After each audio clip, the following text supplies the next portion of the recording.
on the. I don't know. I just find that interesting.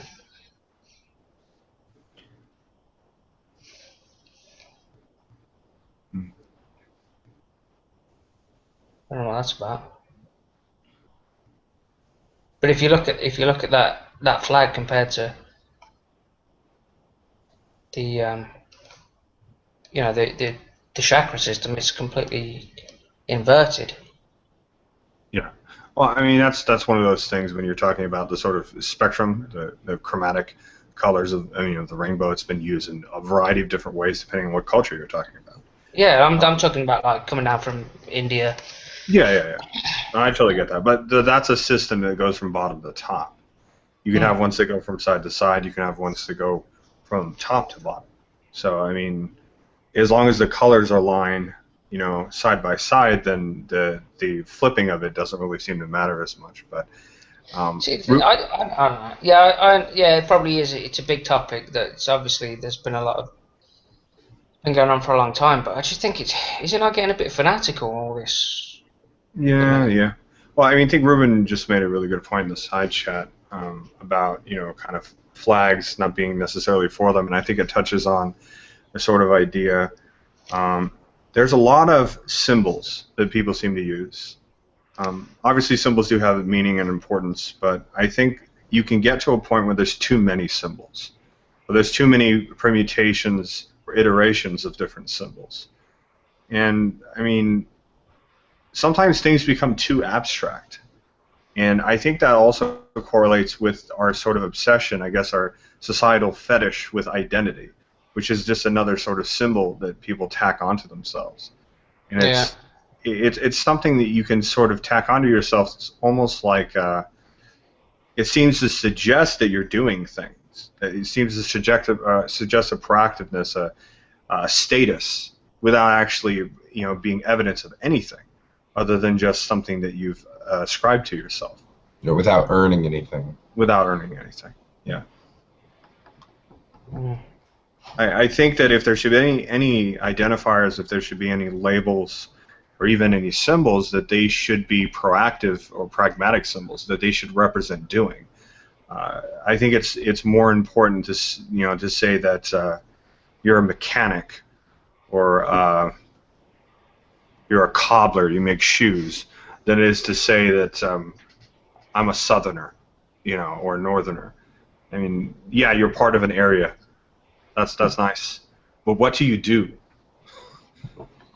You know, I I, think I think another problem is that any identifier, whatever it is, no matter how complex it is, and no matter deep its history, and no matter how thoughtful it is, any identifier is kind of a splotch on the surface of your ego. And people who And don't have separation. if they don't have any sense of life or existence outside of their own ego, those identifiers can seem far, far more important than they are. it's And makeup. the more withdrawn into the ego they become, the more loud those identifiers seem from their own perspective and from their own existence. Like I said, it's a way of becoming tribal, and that's the end of it. Yeah. I think Mm. that's the problem with any identifier. And when we start having this conversation, like the Confederate flag is one of these conversations. Um, there was an interesting young protester from Ferguson who said, we have to start looking underneath all of this and start looking underneath our skin and underneath our history and underneath all of these things and see what we all have in common and finding it personally. And when he put it that way, it changed everything. He said, because your conditioning, it's underneath all of that. And identifiers are a form of conditioning in their own way. Well, I think it goes both ways.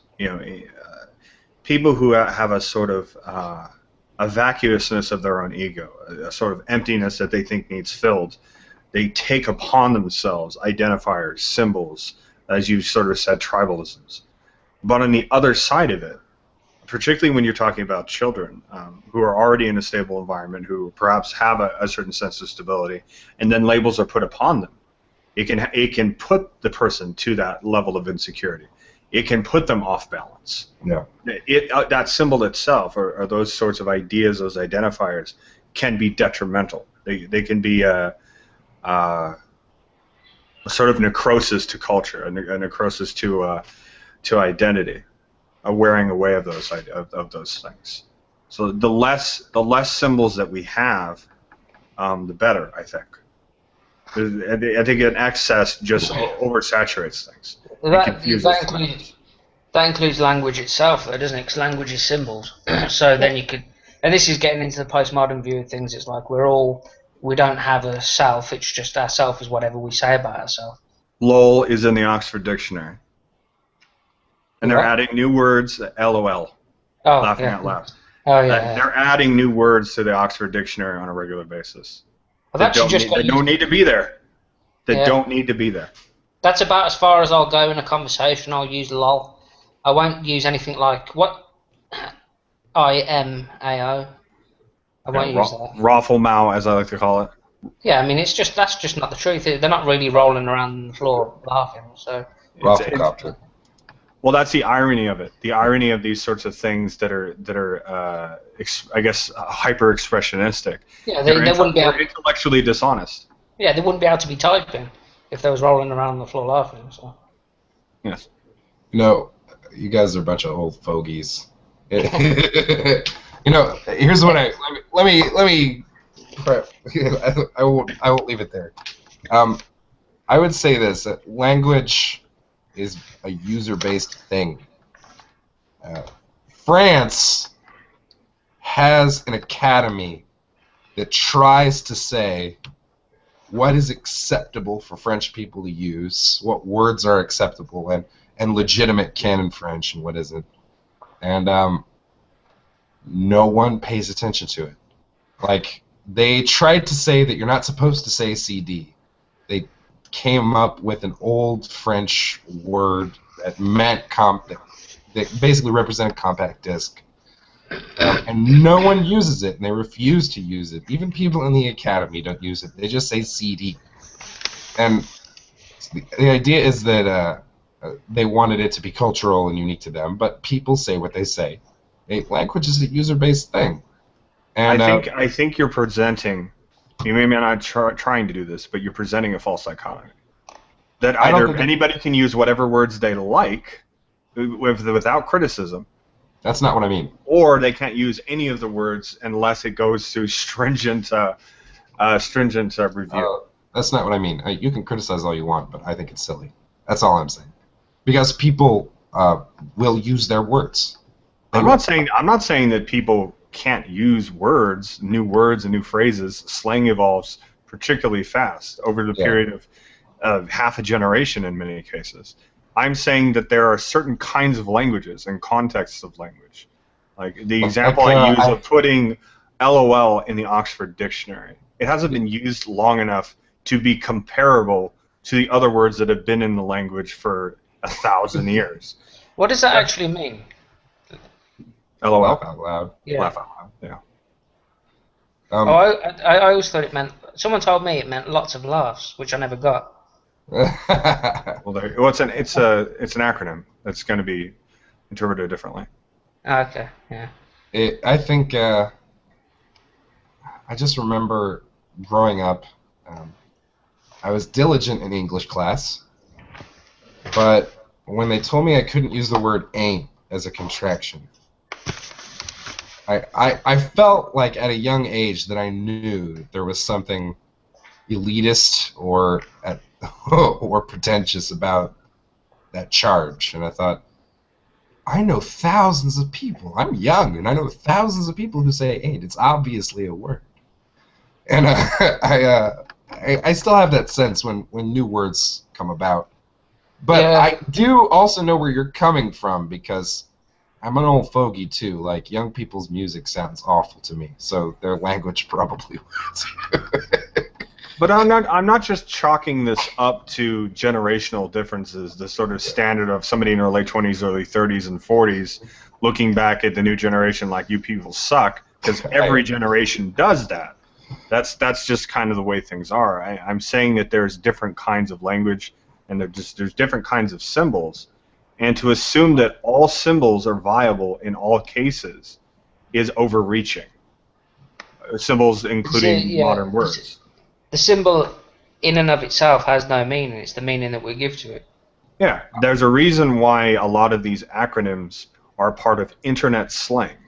Yeah. If Oxford released a dictionary that included internet slang, or even contextualized existing words as it pertains to internet slang, because there's common words that we use on a regular basis that have entirely different meanings when used in internet lingo, I think that is much more intellectually honest and actually is more effective and more useful as a dialogue about language itself.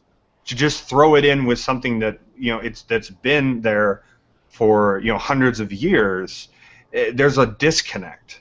Yeah. There's a disconnect. I just don't think it's appropriate. I think at this point, as far as language is developed, and the sort of study itself of how languages evolve so quickly because of the internet culture, should have its own space now. I think that there should be more dialogues about how it's evolving and why it's evolving in the way it is. I know a lot of people, and I mean a lot of people, who use LOL out loud. They use it in their actual, and there is something a little bit grimacy about it, but I think it's become so common, and I do think that LOL is a little bit different from the other slangs that go around, because, and I'm going to go out on a limb and make a projection here, and I will take a wager if you like. I do wager that 20, 30, 40 years down the road, certain types of slang will pass, maybe even LMAO and things like that. I don't think LOL is going to go away. I think LOL is beautifully simplistic. I think it's whimsical. I think it's stupid. But I think it's going to stay. I think it's going to be part of the. Well, that's how evolution. That's how evolution works. The things that are more viable stay, and the other things fall away or die off. But people use it out loud. It's just expression, isn't it? When you're writing to somebody, you can't express. It's just words. You can't. It's just symbols on a screen. You can't really express how. Like if you're talking to someone face to face, then you can see by someone's body language or the way they're acting, the real message behind what they're saying. So you have to develop words that are lost in translation. Sure. Like lol. Well, I think as long as they include the cynical, kind of apathetic. If there's a proper definition of lol, it should have an apathetic definition. Like, you could use it to laugh out loud, literally, but you also people just say lol. Well, the nature of slang in particular, and especially curse words, is that they're expressionistic, they're ridiculous, and they're exaggerated. That's how it works. But there's also a sense that certain words are arbitrary, and like I'm saying, slang can evolve and develop and become foundational and a part of the culture. A perfect example of that, we use the term nerd to describe a hyper-intellectual, a person who is kind of on the outside, or who is not a part of mainstream popular culture, which itself is changing. But that word is entirely arbitrary. It was first used in a Dr. Seuss book. Dorian as a name was used in Dorian Gray. Was not a name before that. Madison became popularized as a girl's name, and that was popularized because they kept using Madison Avenue in a lot of films, and people thought that it made a nice girl's name. And I know several people who have named their children Madison. So names, words, concepts, slangs, acronyms, these are all things that do develop over time. But there needs to be some sense of stringency. Language can't always be Wikipedia. That's what I'm saying. You know, this is completely side note. I've never met a Madison that wasn't completely insane. That's what I say. What about the president?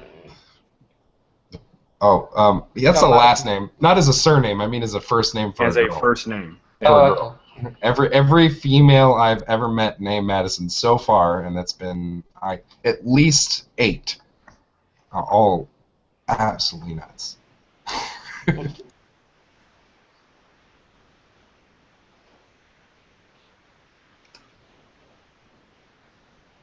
But yeah, the study of internet lingo is modern linguistics is actually fascinating. There is it is part of the field. Unfortunately, it's not. LOL is one of the few that's managed to cross the entire Anglosphere. There aren't a whole bunch that have.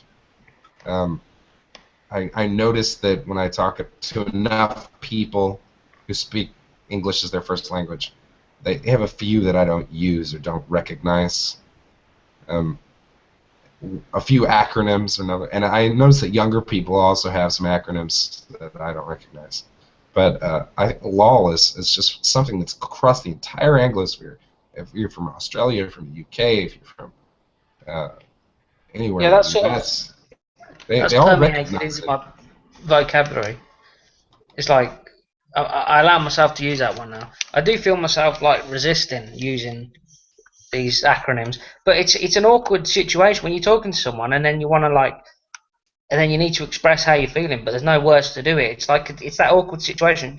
Do I use these things that I disagree with, or do I just? It's so much easier to just say lol. So I just end up doing it, and then I have these self doubts.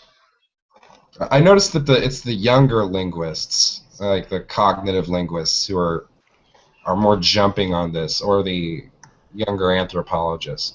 So you don't have like a lot of formal academies that are. That's one of the reasons why I agree with you. The Oxford Dictionary should give this its own. Should give it almost its own functional category. But I just think that this is such a new field that hasn't happened yet. Internet, they could call it Oxford's Internet Media Colloquial Dictionary. Yeah. That's what they could call it. Because they already have a colloquial dictionary. That's colloquialisms refers to slang. It also refers to business terms and things like that. And I think the reason why a lot of these things distribute is both A, what John was talking about convenience, but B, I'd say more importantly, because of their distribution. Yeah. And particularly in the Anglosphere, like you were talking about with LOL, because the very words themselves, if they have more of a potential to spread, they're going to be more likely to become a part of the lexicon. And the language is like that. It's especially that way with military terms. That's a part of the reason why a lot in the Anglosphere we use a lot of French military terms. It's definitely like that with economic terms, things that refer to money. Governments, things like that, things that are used on a regular basis repetitively, tend to distribute more often than ones that don't. But this touches on something you were kind of mentioning there before about academia, and I think it's a good segue into conversation. It perhaps has a little bit more to do with the general subject matter. I think it tends to be the operational method of older academics to stick to the traditional aspect and the younger to go with the more modern. And that's not just because, oh, I'm old, so I got to preserve my oldness. But I think that, having those spaces provides a very good dialogue. If you don't have people sticking to different aspects like that, there isn't really discussion going on. There isn't as much how do I put this? I almost want to say crowdsourcing, but it's perhaps not the best word for it. But I think there's a third aspect, and you see this term used in a lot of applied sciences and applied social sciences, integrational. When you take older ideas and the newer ideas that are coming into the stage and try to see the ways in which they relate to each other, the ways that they integrate, and in many ways trying to actually merge them together into a new concept that's more well balanced and more representational of something that you're trying to make sense of.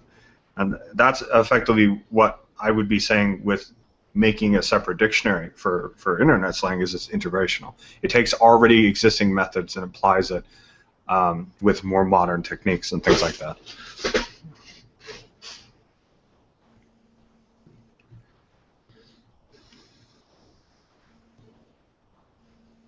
But on the subject of old academia, I'm sure you're probably aware of this quite well, James. It seems like so many of the books that we end up studying for spirituality, they're old, and maybe they've been republished a couple of times. But you have like a handful of books on any particular subject when you're talking about ancient Scandinavia, ancient Egypt, Greece, whatever the subject matter, whatever the time period. There's these classics. There's like a handful of books on any particular subject that were written 40, 50, 60 years ago, and they've been edited and abridged, and but oftentimes their new ones are not being made. People still stick to these old ideas, despite the fact that there are sometimes egregious errors in the understanding and many biases that are subject to the generations in which they were written, the people that wrote them, and the time in which they wrote them. To such an effect, and there seems to be such an extent of people sticking to the old classics on a subject matter, that instead of writing new books entirely, somebody taking the torch and passing it on, they instead write books to read the previous book.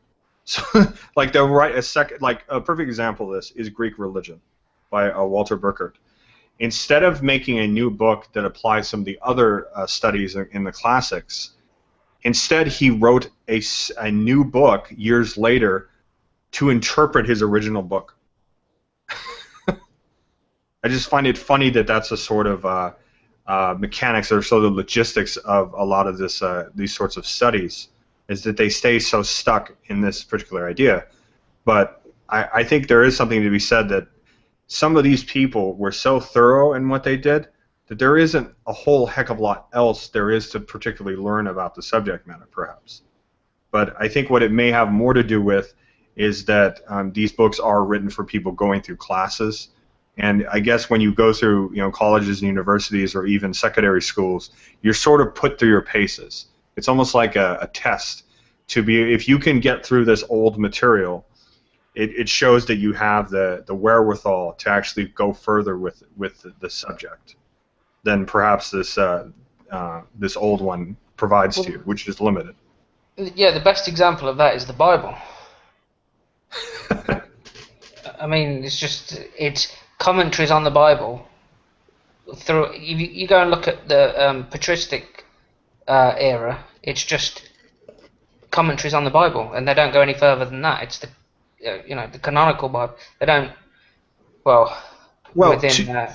To be fair, there are new versions of the Bible that are written periodically throughout different generations. They take older understandings of translations and update them with better anthropology, better archaeology, better understandings of linguistics that have vastly improved over the last 50 years. So there are new editions of the canonical Bible that are written. And as I'm sure you're aware as a Gnostic, there are also editions of extra-biblical, pseudepigraphic, and Gnostic texts that are being written now and rewritten with new information. Yeah.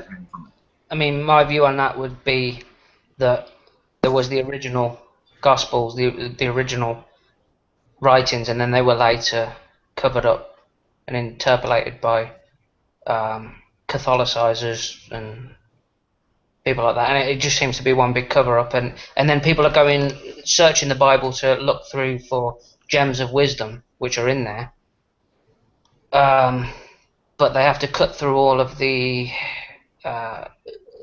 filters to find.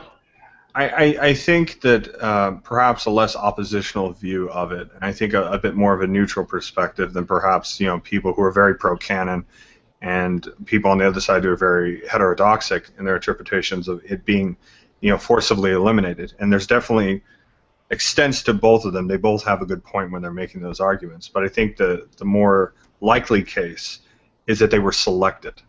There was a whole host of different books. There were over 30 different Gospels that existed. Well, what was the reason for that selection, though? Canonization. But what was the reason for canonization? the And that's formation of the church. yeah. But So, that's not in line with the original Gnostic message. That's what I'm saying. It's well, yes, I mean I get you on that. But the thing is, when you look at early Christianity, is there were many Christianities, and different congregations at the time, which were very small, by the way, had different collections of different books. So you could go to any specific priest, as it were, and they would have different selections that they would have in their own personal canons. So there was a variety of different books that were being distributed, different translations of the same books, abridgments to those books. You remember I was talking to you before we went live that Alexandria was not just a collection of writings, but also collections of reinterpreted, abridged, annotated, writings. The very same thing was going on in Levant with pre-canonized Christianity. It was a very nebulous movement with various different kinds of interpretations of what Christianity was going on at the time. So the canonization, even if one were to assume that there was no ulterior motive by the church, that there were things that they wanted to take out because it conflicted with their power structure, even if you were to assume that that wasn't going on, things would have been lost in the canonization process because there were just simply things that the church might not have had access to, because very specific, very small, very remote groups at the time would have had different collections of books that not everyone would have had a copy of.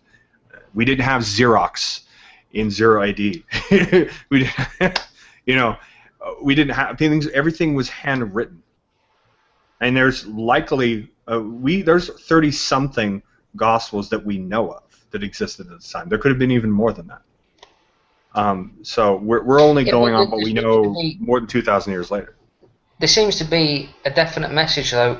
I agree with what you're saying. There's a lot of different Christianities, but they all have... Now, the term Gnosticism, for instance, it seems... It's a loose term, but if you think of it as like taxonomy, it's a genus which describes defining characteristics between religions.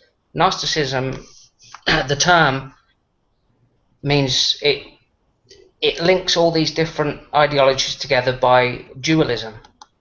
Now, there was a definite conflict going on between the Orthodoxy and the dualists, and these dualists came from Judea. There was Judaistic dualists like the Scythians.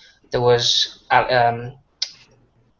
Greek dualists like the Valentinians, but they're all saying the same thing, which raises suspicions for me about the whole... Well, I mean, we know that the Orthodox canons weren't exactly honest, and they did do a lot of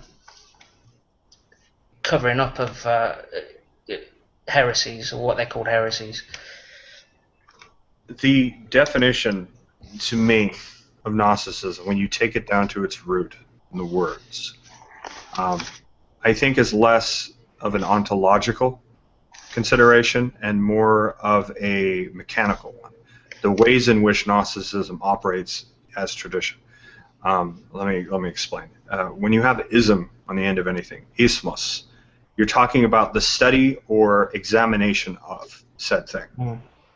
Gnosis is knowledge, so it would be the study of knowledge, or the study of wisdoms. But gnosis, as it refers to in context, and also henosis, which would have come from Platonic tradition with a similar meaning, has to do with more experiential and more orthopathic connotation of understanding. Pathos, it means suffering and experience of said thing. It's not a praxic and it's not a doxic kind of understanding of truth. The Gnostics and the very similar groups that exist in the Hellenistic period believed that wisdom was achieved through certain kinds of rituals and certain kinds of cultivated experiences. That these truths were understood through ascetic practices, through esoteric practices. Hence why most Gnostic traditions are less doctrinal and more about more sacramental, more mystical kind of interpretations, and we were talking about that before we went live. The allegorical kind of nature of Yeah. Gnostic doctrines that developed about that. But a lot of it was what you don't know, and being able to explore those unknowns. Hence why it Yeah. seems to have a lot of similarities to Eastern ideas, particularly Well, Hinduism yeah. and Buddhism. I mean, from my research, from what I've studied, I think there's a definite reason for the canonization of the Gnostic Gospels, which I believe the Christian Gospels were originally Gnostic. And my views, this has just come from my own research, this is what I believe. Um, I think that it's basically the externalization, the literalization of spiritual meanings, like for instance, that Zion is not. This goes back to the Cabal and uh, the Zohar, for instance. But it's talking about it's the literalists making it as if heaven is going to be a place on earth, and that by committing all the things that are going on today in the world and doing all these things, that can justify it by literalizing the holy text. If you look at John 3, he talks about, he said that they said that they will knock down the temple, but I'll raise it up in 3 days, and they didn't understand, but he spoke about the temple of his body. So he's just said it out right there that he's talking allegorically. Now, the literalization of these gospels, I think, has caused a lot of damage in the world today, and that is, maybe I'm wrong in this view, but from the research that I've done, I think that is part of the agenda that's been going on for a long time. Well, whether or not you look at it as an agenda, like I said, if you just play a little devil's advocate and look outside of it perhaps an oppositional view. Obviously, you consider yourself a Gnostic, so it would make sense that would be how you would correlate them. Look at the time period. Look at the way the culture had evolved and what it evolved from. I mentioned before that Hellenistic was a continuation of Hellenic culture, or at the very least earlier Greco-Roman kind of context that existed within the Mediterranean. And just using Roman as an example here, because the words are things that correlate more readily to the languages we speak now. There was a concept in Roman religion that literalist interpretations of the myths would have been considered superstition. So if you were to take a classical Greek or a pre-Hellenistic Roman, and you were to explain to him these very literal, very orthodoxic interpretations of Christian doctrine, they would have considered that to be a superstition. So I think it's important to look at objectively, take a look on a broader perspective. What changed in the cultures surrounding that area in that time period that caused a shift from a more mythological, more flexible, more allegoric interpretation of core mythologies and core doctrines to a more literalist perspective? Well, yeah, and I would say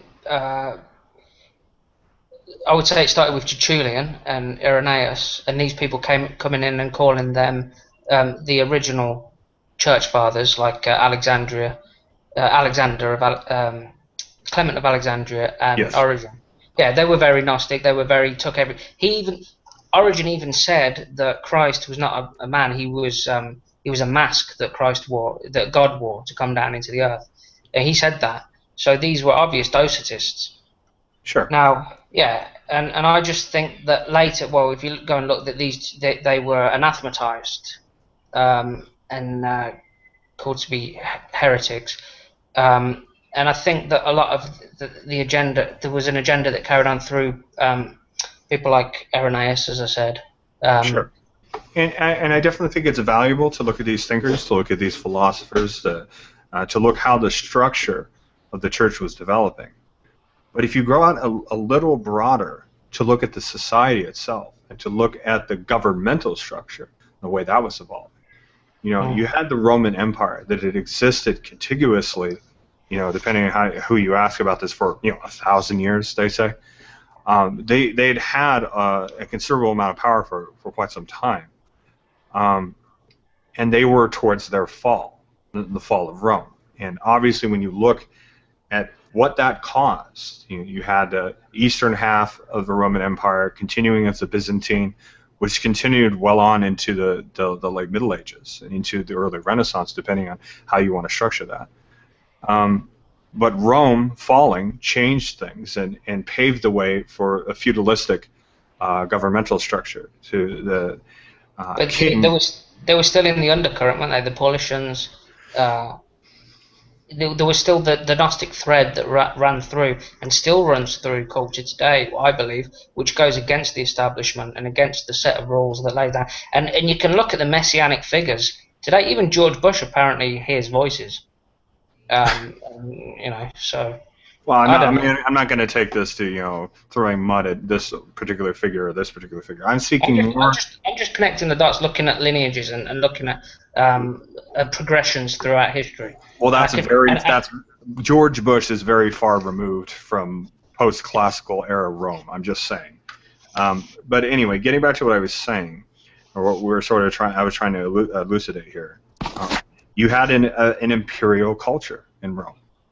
And they were trying to, in some way, maintain that imperial power structure. So one of the ways that they were able to do that is through a canonical Orthodox church. So they're able to maintain, in some way, an imperial culture through religion, and the ways in which the church changed the landscape of Europe over the next 500 or 600 years, during the Dark Ages. So I think it's important to realize not necessarily just this particular thinker and this particular thinker, the early church fathers and things like this, but what motivations did they have as a society and as a government to change the socio-cultural, religious cultural landscape towards a more literalist perspective. And that, to me, is far more important to look at. Yeah, but what's the defining characteristic there? It would be that most of the people want, like Constantine, they want worshiping. It's almost like God on earth, isn't it? And that's what the Gnostics spoke about, the demiurge and the usurpation of God's throne. Sure. And I see, and this is the Gnostic dualistic thinking. Okay, but I think there is dualisms. I think there is an eternal conflict going on. Which is against materialism and the soul and the spirit, and sure. I think you can see this playing out throughout history. I just wanted to briefly comment. When we're talking about the historical trends that produce, imperial culture trying to preserve itself, this trends beautifully with who was adopting the religion. The poorest of the poor, the slaves, the people who needed to be controlled, were already converting to Christianity in large droves. But more importantly, for politics, soldiers were Christian in large numbers. And what type of Christian, though? This is because hold on. So let me finish. This is before anything is canonized. Various different kinds of Christianity, but an imperial cult was already forming within the military for Christianity, and the purpose of that is the whole struggle the empire had, particularly in its dying days, was currying favor with a military that it struggled mightily to pay. The tragic flaw of any empire is that you need to expand in some way or another your wealth to pay the soldiers to expand the wealth, or to defend the wealth as it expands. And you're always going to need to pay the soldiers more. And one of the key sharp political moves made here in legalizing Christianity in the first place was to curry favor with a growing religion, albeit an extremely nebulous, unspecific one, a growing religion within the imperial, within the Praetorian Guard, within just within the legions itself. Legalizing this was an incredibly wise political move. You'd be stupid to have not done it, or not to have foreseen the value of it in advance.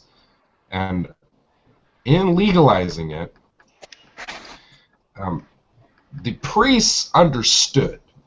I mean, here the whole generation of priests who were dealing with this lived through Diocletian's era, under which several public figures of great imperial importance had Christians murdered on large numbers. That's important to keep in mind.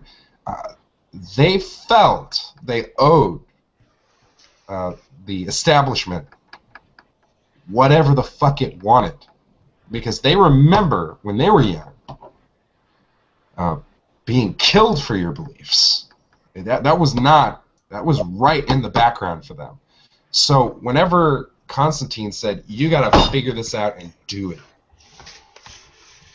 that was already something that was understood when it was legalized, much less when it was made the state religion. And so there was incredible pressure on the priesthood. This is something that I think that is left out of every good Ashotech teaching. But what do all the heretic? What do all the people who were killed? Sure, but what do they have in common? But I'm not commenting on this aspect. I just wanted to say that there was an incredible amount of pressure to develop an imperial cult, and the pressure was from the top.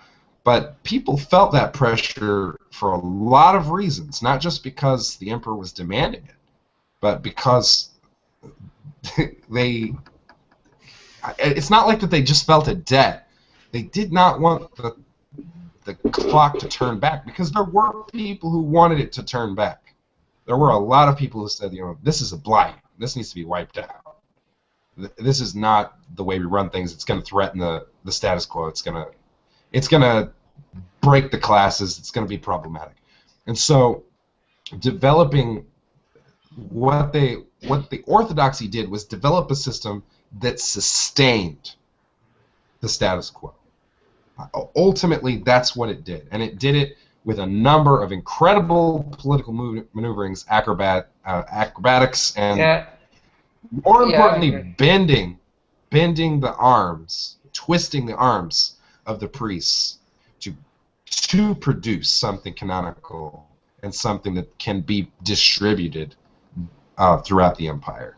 And I think if we don't look at it from the perspectives of the people who were just, for them this was glorious, now I don't have to die in the street. And that's a really, I think that's left out of every equation. I just wanted to say that. And it could also force allegiance from disparate cultures in the far-flung regions of the Roman Empire itself. Say that again? And it can also force allegiance for all of, particularly from the military, from the soldiers who existed in what was, still hanging on to life of the Roman Empire, from all these different regions. And there were many different cultures that were part of the Roman Empire, particularly in the military. So if you can have a canonical, universalized, because that's effectively what Catholic means, is universal. If you can correlate them all together, get them under a single banner, that's how you can motivate them. It's a sort of morale boost, if you think of it that way. Think of every large imperial or fascist government. And they're able to unite somebody under a single ideology. Yeah, I agree with that. You can fill in all the gaps. Yeah, and I agree with that. And I think, and I'm not anti-Catholic. I think that they did some good reconciling of different extremist groups. There's good and bad to it. There's good and bad, yeah. And that's what I do tend to emphasize on the bad as a Gnostic. But I do as a polytheist, so I feel you. Yeah, but what I will say is, with these patriarchal regimes, with these patriarchal institutions, if you don't challenge them, if you don't rise up against them, it is just tyranny. So what I'm saying is, there is a dualism, and this is what the Gnostics, I believe, were about, and have always been about, and which is why Gnostics will never go anywhere. It's because it's the dualistic nature between establishment and the evolution of establishment. So where you have the authority figure that says, well, this is the law, and if these laws are man-made laws, because it's like these people were put in power, like you say, the popes were put in power by getting together the collective ideologies of a bunch of different groups, and then saying, oh, we represent those views, okay? But as we evolve as a human species, as a bioorganism, if you like, we need to evolve. We're not just evolving physically, materialistically, we're evolving mentally. So therefore you have to break down, just like the materialism has to destroy. This is the mythology of Kali. She destroys and then creates new. And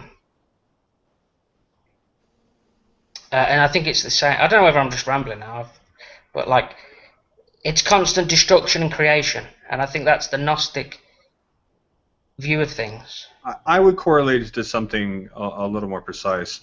Part of the reason why Gnosticism didn't take off in the ways in which it was has to do with two factors. The development of canonized Christianity is exoteric, state religion, common religion of all people. Whereas Gnosticism, by definition, and the sort of antecedents to it, the influences that it took upon itself, were esoteric. And by definition, a mystery cult, an order, however you want to put that, is on the outside of public religion. And even things that were considered accepted facets of a cultural tradition in pre-Christian religions, perhaps like the mysteries of Dionysus would be a perfect example of this. They never had complete societal acceptance. They were not mainstream because of what they taught. They taught, most esoteric traditions teach a tough road. They teach secret wisdoms. They need to be cultivated. And a lot of times they're ascetic traditions. They require a lot of pain and suffering and work. Most people practicing a public religion are not really looking for.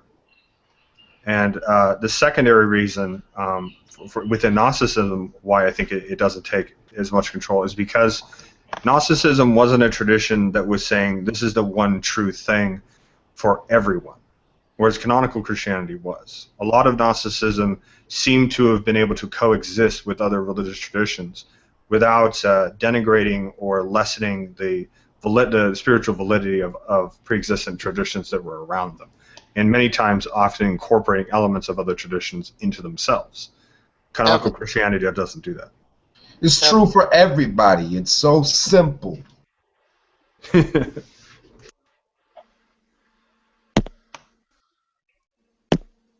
Kevin, can you hear me? Yes, I can hear you. Isn't just a very simple thing about Gnosticism is that it's a secret knowledge. So just by definition, it really is not for wider appeal. Well, that's why I said esoteric versus exoteric.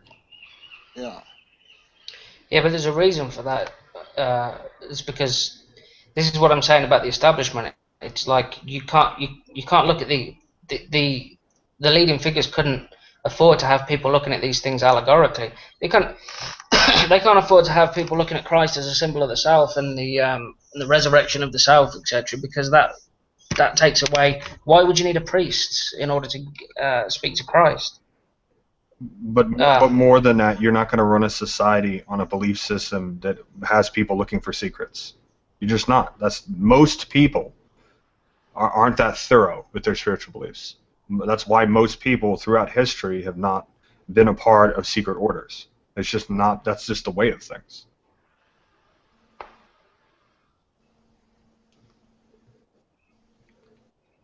I think more people are today, though. Because we have more access to information than we ever have, and we have a better standard of living. We have more people. Yeah. There's a lot of reasons behind that. Would you say that was a good thing, though? It can be. It can also cause a hypersaturation of material without necessarily a lot of fact-checking, proofreading. Yeah. I can't see it being any worse than literalism and the worshipping of some tyrant that's only got his own interest. I mean, that's where we are today. Sure. Like I said, No? I'm not disagreeing with you, but I think it's important for you to see the sort of parameters, the historical parameters, the cultural parameters, the esoteric, the metaphysical, ontological parameters, and the differences between a more orthodox and a more heterodox interpretation of Christianity. Because to really get an understanding of why it is the way it is just as important as understanding just the solid difference between Gnosticism and Orthodox Christianity. And it's much easier, particularly if you're trying to teach this to other people or discuss it with other people, to speak openly and transparently about the whole subject, because it's never a simple matter. If you just approach something as antithetical, people will just see it as antithetical. They'll see it in opposition. Most people will not receive information favorably if it just seems to be purely in opposition to an idea. It needs to have ideas in and of itself. It needs to have a coherency. It needs to have a consistency in and of itself. And I think that's an important thing, particularly with Gnosticism, is looking at Gnosticism on its own. What does Gnosticism say itself? Well, Valentinus was bishop. He was nearly pope. So Nearly. like he must have had something to say. You know, he must have had. He wasn't anti-establishment then. If he was part of the establishment. Exactly. Yeah.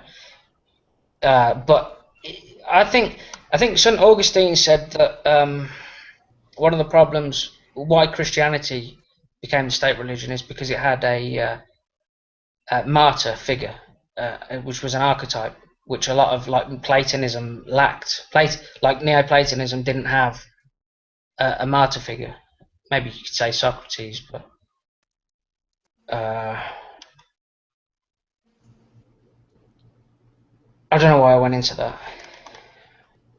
Neoplatonism was a lot less unified than and a lot less doctrinal than even Gnostic Christianity was. A lot of the attempts I've seen in the modern day to preserve, reconstruct, or revive Neoplatonism presents it as an almost ecumenical faith or almost an interfaith kind of faith, where a person could be a Neoplatonist, and you even saw this historically, that there were Neoplatonists from a variety of different traditions. I mean, you could be an Egyptian Platonist, you could be a Syrian, a Greek Platonist. The ideas were that there was an overarching cosmology, that the gods of the classical religions existed, but there was also higher knowledge that was above that was untenable or undefinable, the To'em, the one. Yeah. And there was a whole very complicated sort of cosmology that existed, and Neoplatonism changed considerably over its lifetime, going from Plotinus to Iamblichus to Pseudo-Dionysius and a lot of the other thinkers, many of which, particularly in the later eras of Platonism, were Christian Platonists. And in fact, it had revived later on, in the late Middle Ages into the Renaissance, and you have a lot of Christian thinkers who considered themselves Platonists, despite being Orthodox Christians at the same time. So it's very nuanced, and a lot of times it's very vague and nebulous when you're discussing these ideas. But yeah, it's because it wasn't simple, so it wasn't for the average person, so it couldn't have took off as a state religion really, because the average person couldn't. Whereas Christianity had a Christ figure, it had a symbol. Well, I think it's important to mention, since you brought up Platonism, that the earliest forms of Platonism was an extension of Greek religion. It was a philosophy that a person who practiced Greek religion would have or might have also adopted, in the same way that a person could have practiced Orphic religion but still been practicing the household cults of ancient Greece. That's what philosophy was. It was an extension of religion. It was a variant interpretation in the way that in Hinduism you're a Hindu, but there's different schools of Hinduism that you could be a part of with variant, and much in the same way. Monastic monotheistic, henotheistic, cathenotheistic, polytheistic, emanationist. There was variant different ideas that existed in ancient Greece, and that's echoed in the development of Hindu religion, development of Chinese traditional religion, hence why you had Confucianism and Taoism and all these sorts of things competing with one another. Yeah. But Christianity comes into the stage as a more universalist, sort of a single worldview that correlates everything. And you know as well as I do that the background of the Hellenistic period was very mixed. It was very syncretic.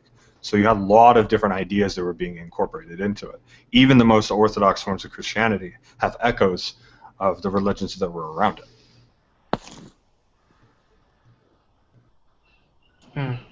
We were talking about classics earlier.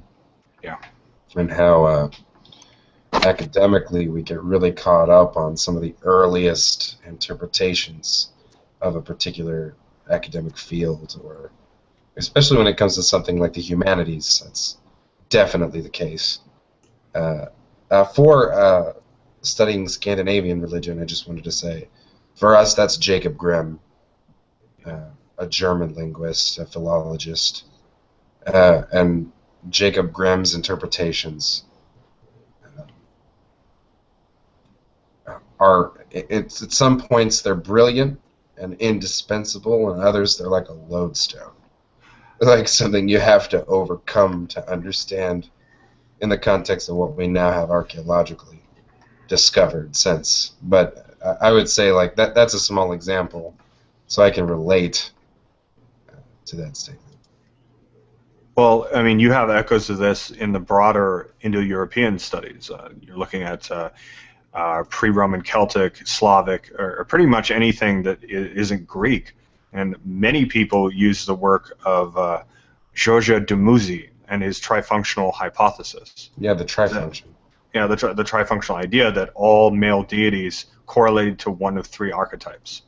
Yeah. And it was used as a functional model from which to analyze folkloric sources, many of which are fragmentary. So yeah, we do definitely rely on some of these older sources, but like I said earlier, it's sort of being put through the paces. You study these old ideas and you branch off from them, developing much more sophisticated, much more intellectually honest or more accurate ideas about them from those basic ideas. You don't teach a fourth grader freshman or sophomore college level American history. You teach them a different form of it. A more simplified form of it, and then it develops and it's readdressed each time it's taught.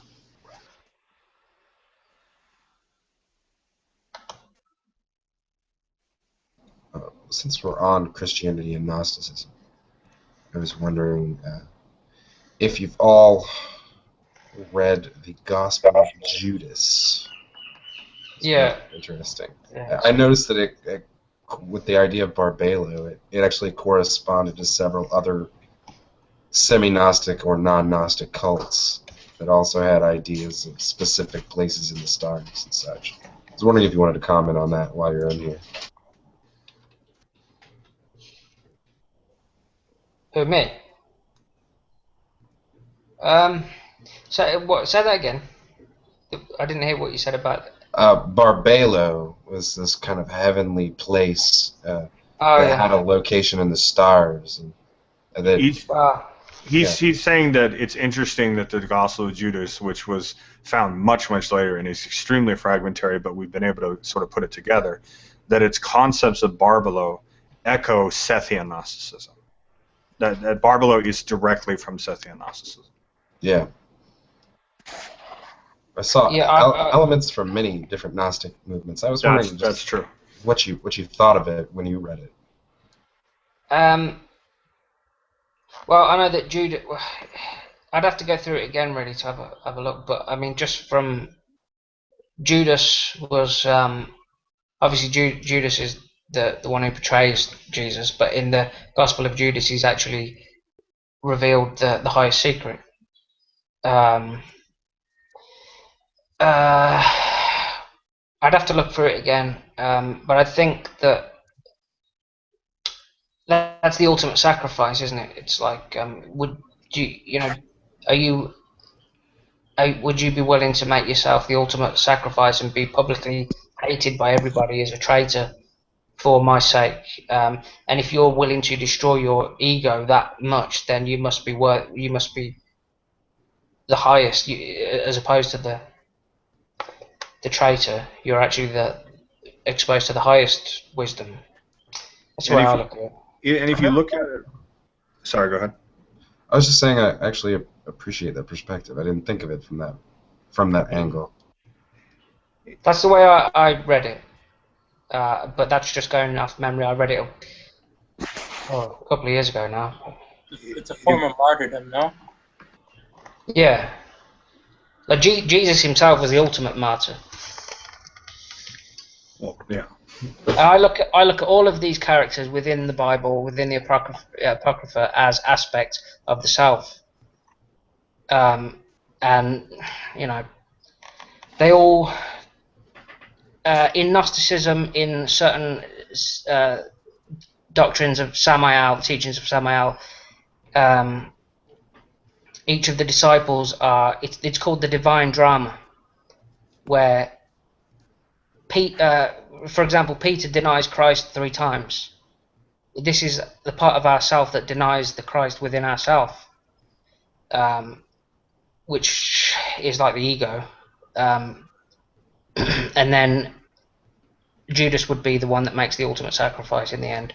It's like, I don't care what anybody else thinks about me, and then just sacrifices himself. There may actually be some historicity to the context. I mean, there have been people, serious academics who have correlated the Gnostic ideas come from a more Southeast Asian, if not Hindu or Buddhist idea. But this idea of this sort of personhood aspect of the Christos seems to echo Buddhahood within Buddhism.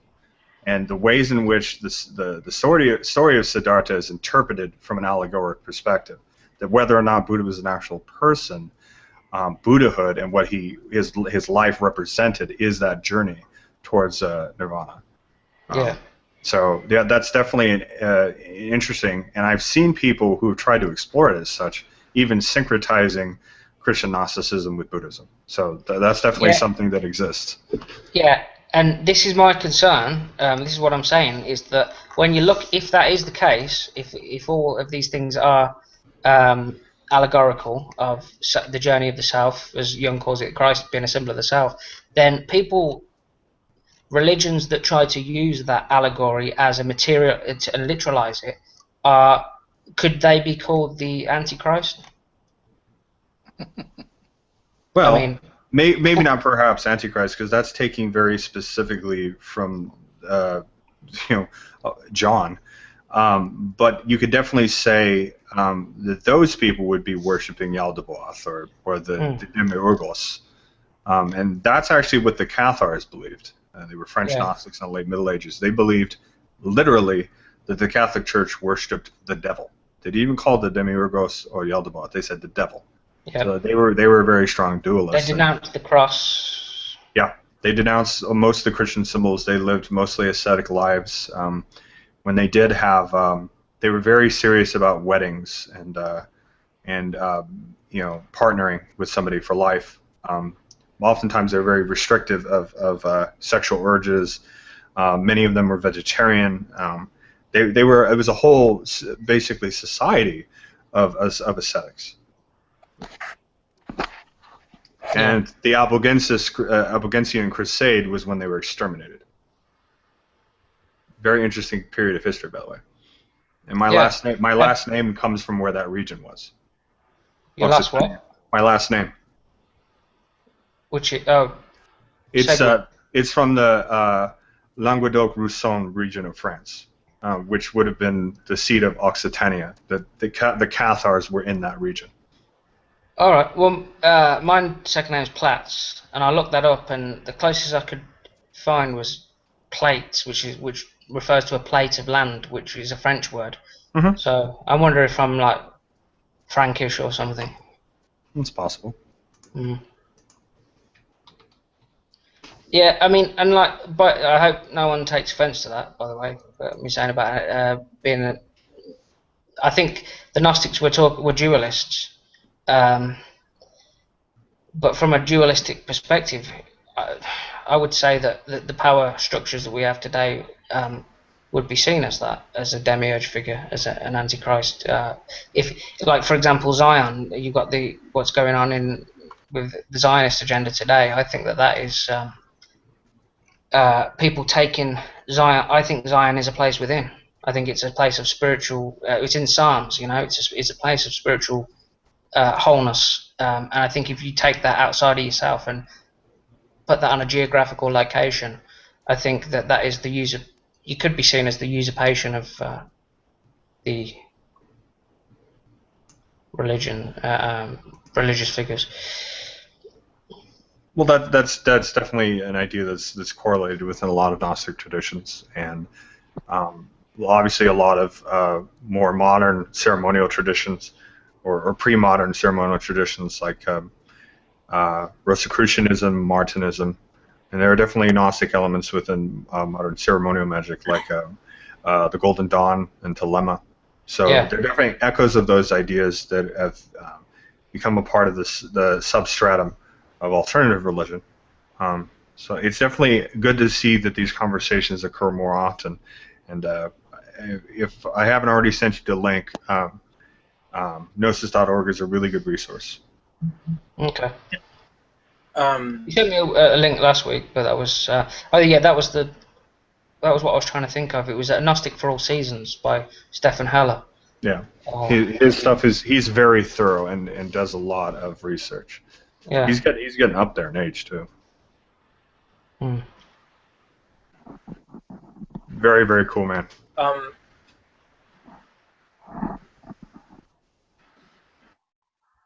You're saying, Path?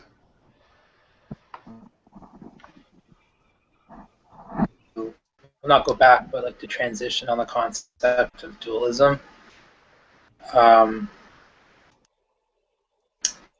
So when I think of dualism, I think of primarily Zoroastrianism, or I think of it's conceptual.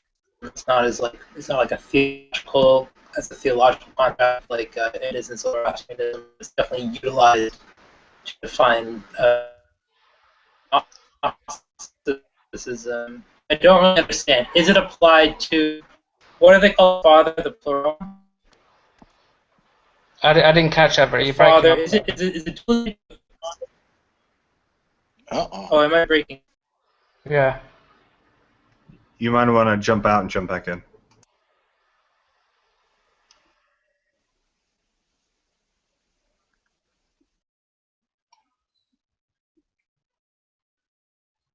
I'd have to hear that again.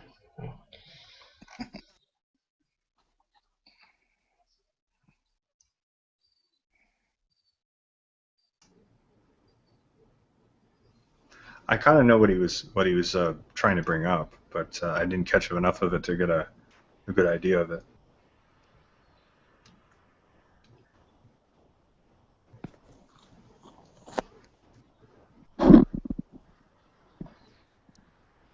Okay, hopefully that fixes it.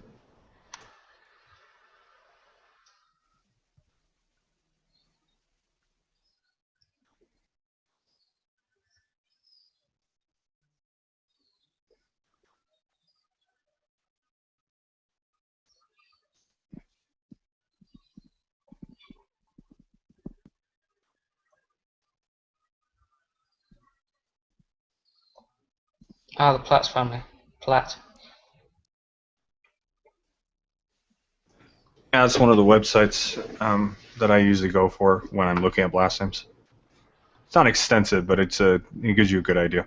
Alright, I didn't get German when I looked it up. I got Anglo. Anglo-Saxon from the French. Oh yeah. Is a habitation name. Refers to a specific place in England. Lancashire specifically. Yeah. Like the settlements. Mm-hmm. Yeah. It's called a topographic surname. What's the name of that website, Kevin? It's right there in the side. Oh, it's not. I can't see it on my phone. Oh, it's houseofnames.com. Pretty good stuff. And they actually show pictures of crests and stuff like that. You can also order them if you were ever interested, but I would go through a more official site. I just use it for reference. Yeah. So, are you back, Kevin? Yeah, I'm still here. Why? What's up? What were you? I didn't catch what you were saying before. Oh, I was saying to Path that he should jump out of the chat room and come back in, and hopefully that'll fix his connection issue. Oh, sorry, Path. Then that's who I meant. Sorry, Yeah. I was looking at, yeah. Yeah, guy with the infinity. Yeah, he's not back then, no. No, not yet. I remember him having an audio problem before. Was that who? That's who I was talking to last week, yeah. I think so. Pretty sure. Yeah, who was he now? It was the he was the Jewish one, wasn't he? Yeah. Yeah. Yeah. So I'd just be interested to get his perspective on what I was talking about. Yeah. Hopefully, it'll be resolved. Mm. He's definitely a very. He has a lot of very good resources on that subject. He's very well studied in that. Yeah, because I'm just interested in it. Sure. I mean, I can see how I can see how people would make a lot of the arguments against what I was saying. What's going on there. Well, one of the views that has sometimes been highlighted about Gnosticism is that it could be interpreted to be anti-Jewish. Yeah. Particularly if you look at Marcion, who is loosely Gnostic. Yeah. Well, one thing that John said in Revelation is all those who say they are Jews and are not and do lie, because Jew, as Paul says, though Jews are Jews without the law, with or without the law, who are Jews inwardly. So a Jew and Jew is not a religion. Jew is not a race. Jew is a religion. Jew has been adopted by many religions throughout culture. So and a Jew is somebody who practices good esoteric practices. I'm not sure about that, but that's definitely one interpretation I've heard before. Yeah, and this is kind of the whole what Marcion was saying. Marcion was pointing that out. This is why Marcion was hated amongst the establishment. This is why there was obviously a major reason for his repression. And I think this is what it's coming. It comes down to looking at everything allegorically. That's the biggest threat to the establishment. Looking at things allegorically, and all of these things. Christ is a symbol of the South. A Jew if somebody who is Jewish, in my view, somebody who is Jewish is somebody who practices good works.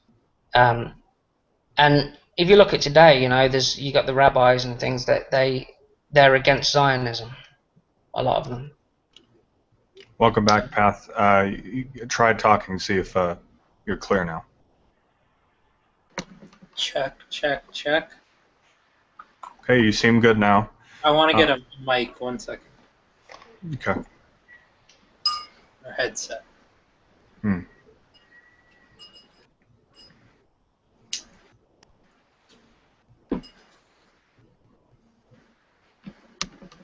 How's that? Is everything better? Seems a lot better.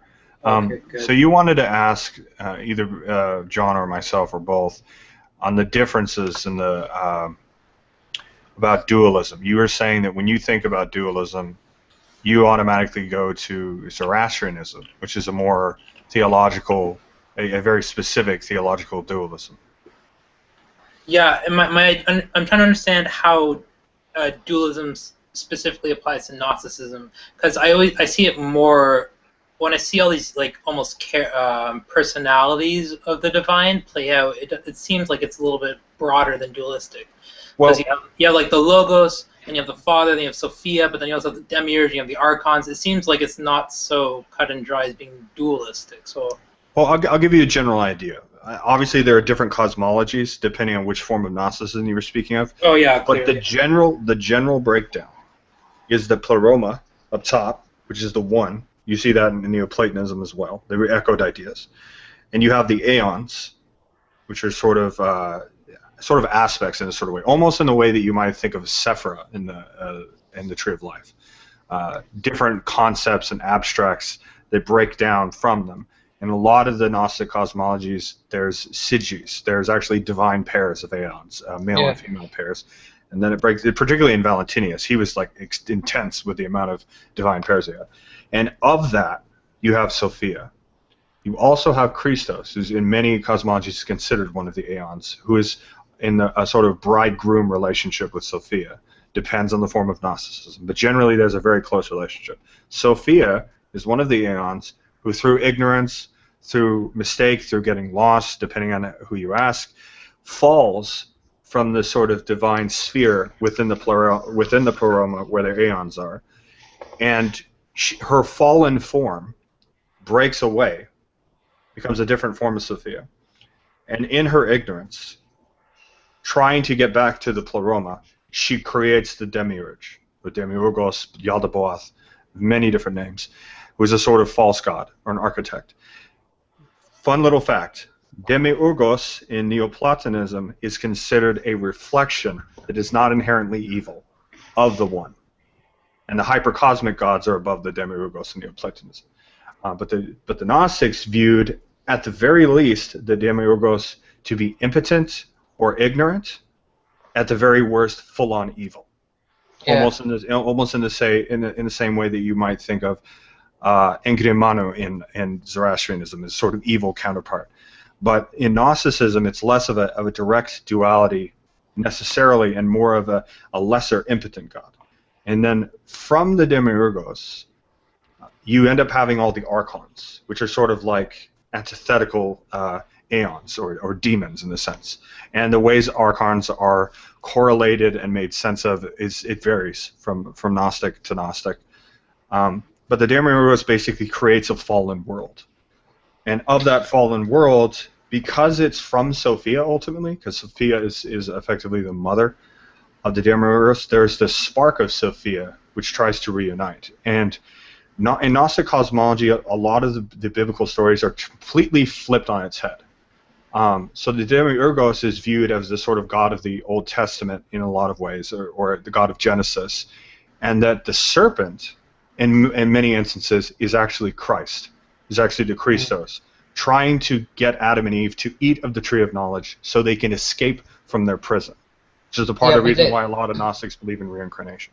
Yeah, there was two trees though, and in some cosmologies, yes. Yeah, in some cosmologies there are two trees, and one of the apples on one of the trees is actually temptation, and the other one is the tree of knowledge. And yes. If that apple represents, in some cosmologies it represents the orgasm. Red pill, blue pill is a nice Cliff Notes version of what that would mean. Hmm. That's actually why a lot of people thought that the Matrix series was inspired by Gnosticism. The architect, the oracle, basically being kind of like the demiurge and Sophia. So these ideas are definitely sort of transmuted into popular culture and different popular media. But yeah, I mean, that's generally how the demiurgos is viewed in most Gnostic traditions, depending on regardless of what they call the false god, the false architect. Okay, so it's an imbalanced dualism. Yes. It's not a mere dualism. Okay, that makes that fleshes out that for me.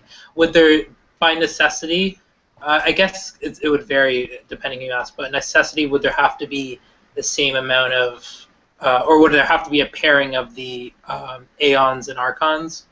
No, not necessarily. Not so, okay. Well, the archons and aeons generally are not paired. The archons are viewed as lesser. They're lesser than the demiurge. No, I understand that, but lesser than the aeons. It's just me going back to wanting like a symmetrical balance of a dualism. The only one that wasn't, it's my own problem. Yeah, the only one that wasn't paired was Sophia with Anthropos, and Sophia is trying to get back to Anthropos, but Anthropos is waiting in the higher regions, Yes. and he had to send down the Christ figure or to redeem Sophia and bring her back. Anthropos meaning man. Yeah, and then Yeah. Sophia, the feminine counterpart. Yes, but there was also depending on the cosmology, there was ecclesia. There's all different types. There's profundity, depth, all these very abstract kind of concepts that are Yeah. correlated to different aeons. I like to look at this. Is why I'm very interested in Clement of Alexandria in particular, because he's all about gnosis being the highest pursuit. But he looks at all of these things internally as opposed to cosmology, externally.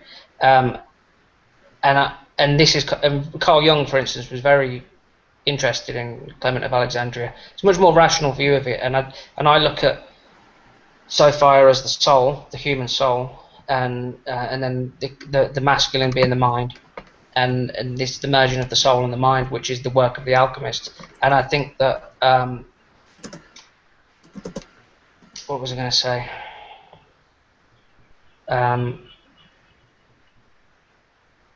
And yeah, Christ is. We have to do the work ourselves. Like Christ, for instance, in Matthew, he says, "With patience, you'll possess your soul." That's what he's talking about. Which is why the Christos is often correlated with the logos, or logistron. Yeah. So. Yeah. I think that maybe you had at those times cults, and like you had the Manichaeism. A little bit later was a major state religion, and I think Valentinianism. Manichaeism is different because that's correlated to the prophet Mani, was a Persian figure. So there are similarities, but that's different. And he's coming from like a completely different worldview, like a completely different angle, because he's coming from the East. He's like coming like from a very different view than what you get from all the Western concepts of Gnosticism. Though a lot of Western Gnostics do view Mani as a divine figure. Yeah, they definitely. I was just using him as an example, just to say that I think that at the time what you had, like with Marcionism, I think that you had the external cosmologies that they gave to most people as a religion, and then I think because Gnosticism is very much, even in the writings of Paul, there's a very good sense of inner circles. And like I said before, that's echoed throughout history, and that's why you had people who were part of Renaissance occultisms, Hermeticisms, Rosicrucianisms. They were members of existing Christian churches, but were also a part of very select secretive orders. They viewed it as such. They viewed it as a continuation of these earlier Gnostic ideas, even before we ended up getting the Nag Hammadi Library and the Dead Sea Scrolls. They viewed it as a continuation of these earlier Gnostic ideas.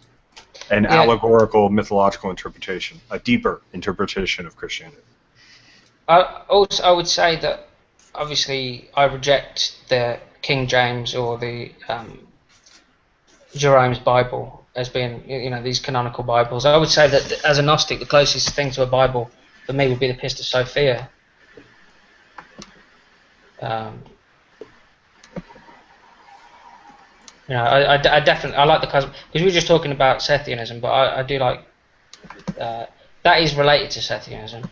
Sure. Well, I mean, like I said, there's a contiguousness between different Gnosticisms. They all share very similar ideas, though they come at it from different angles. Yeah. So, what's your view of what I was saying about the demiurge then, in that context? Well, in what way are you asking? What's my opinion of it? Like, if you look at what's going on today, I mean, you could, with what I said about the duality, you could see that if Gnosticism is a continuation and it's carried on through secret sects like Rosicrucianism. Well, I can really only view it from the position of an outsider, more academically, as I'm not a Gnostic. I've studied it fairly extensively, and I find it to be very valuable. And I would like to see it grow more. I'd like to see more people look into Gnosticism, because there's a lot of ideas that are valuable. But I don't see it perhaps in the way that you see it as a sort of socio-political ramification. I see it from more taking a look at spiritual ideas and the ways in which we read mythology. I mean, I'm a polytheist, so for me, mythology is much more symbolic, much more layered and nuanced. So when I see something like Gnosticism that takes a look at Christian texts in a way that's more correlative to polytheistic traditions, there's a certain sympathetic relationship that I would have to it. I respect it quite a bit as a result. Yeah.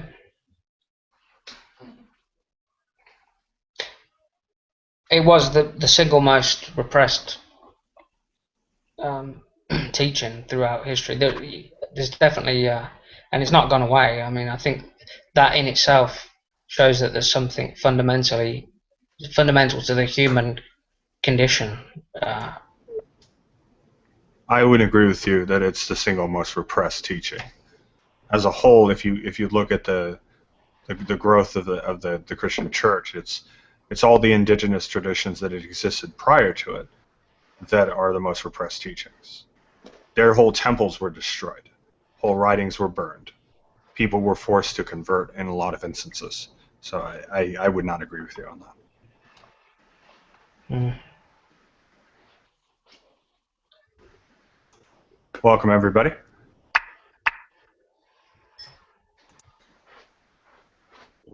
Yeah, I'll let someone else have a talk now, because I don't just want to make it about Gnosticism all the time. Someone else wants to speak. Oh, it was good. Thank you for bringing it up.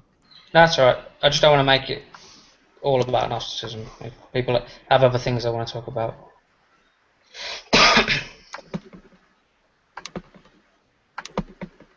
Kevin, you said that a lot of their writings were burned? Oh, yeah.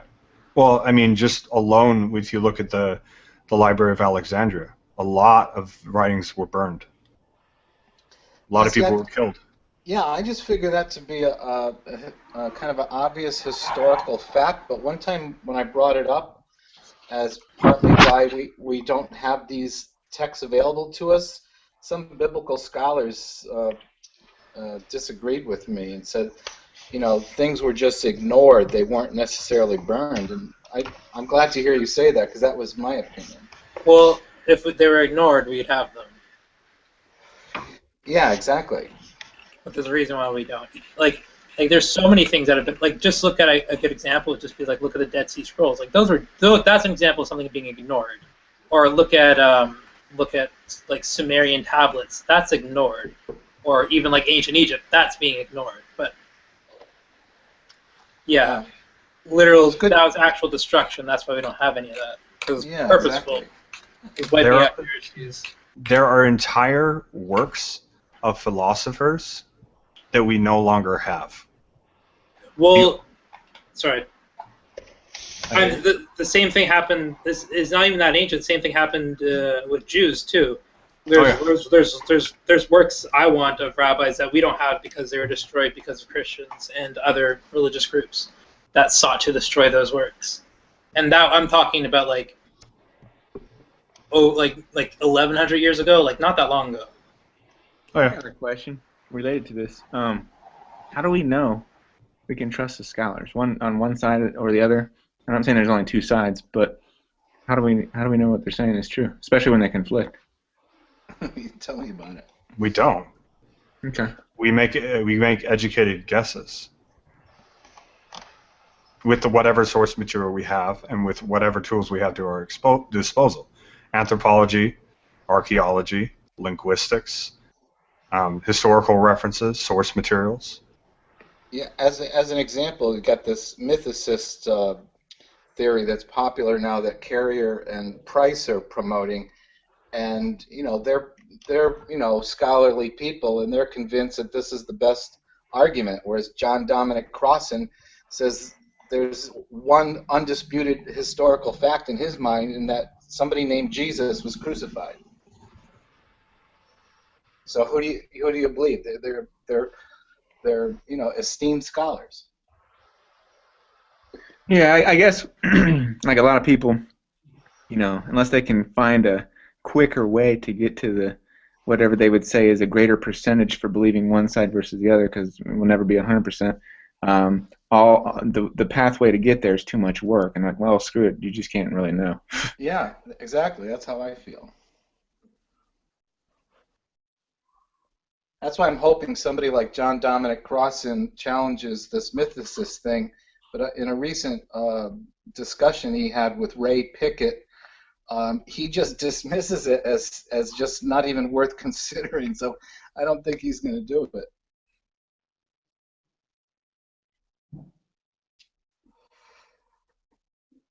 But I think it would take someone of his caliber to go through point by point and show where he's got serious doubts about what Price and Carrier think is a valuable position. Personally, I like hearing what they have to say. I just want to hear somebody else challenge them.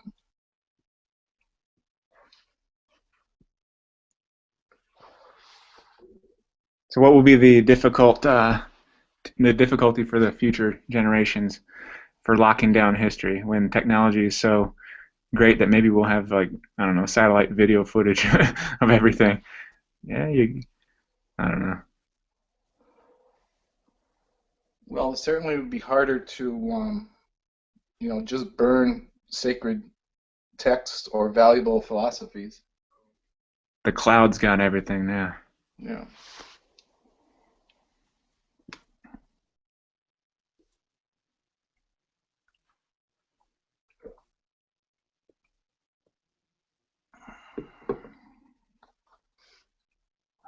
But I like hearing these things.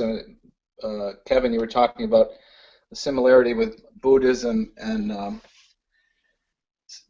some Gnostic Christianities, because that's kind of where I've landed in my own life. So it's good to hear people saying that.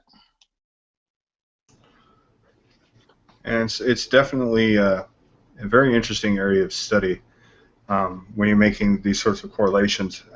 In particular, the writings of Thomas, you start to see a lot of those sorts of ideas. Yeah. I just think just in a lot of Jesus' sayings, or at least sayings that are attributed to him, he's purposely being enigmatic, which kind of immediately strikes me as a Zen kind of thing. Sure. Well, but it's like I said, I mean, it's not just necessarily one particular religion or one particular religious figure, but it was a time. What was going on at the time? We often use this sort of term, the axial age, in and around the first few hundred years before and the few hundred years after 0 AD. And a lot of similar ideas were being promulgated in different religious traditions. There were reforms that were going on in different religious traditions that reflected a lot of similar ideas. So at the very least, you see that there is a lot of exchange going on. And there's evidence of that even in the historical records at the time, that different figures were studying in different regions, that many of the philosophers went to the East to get different ideas about things. And you see it down to very small, minute areas, like perhaps an example I could use would be how the Greeks conceived of medicine. They had a very more psycho-spiritual view of medicine. You had humorism, which was used well into the Renaissance as a context for how you would diagnose a person based on their temperament.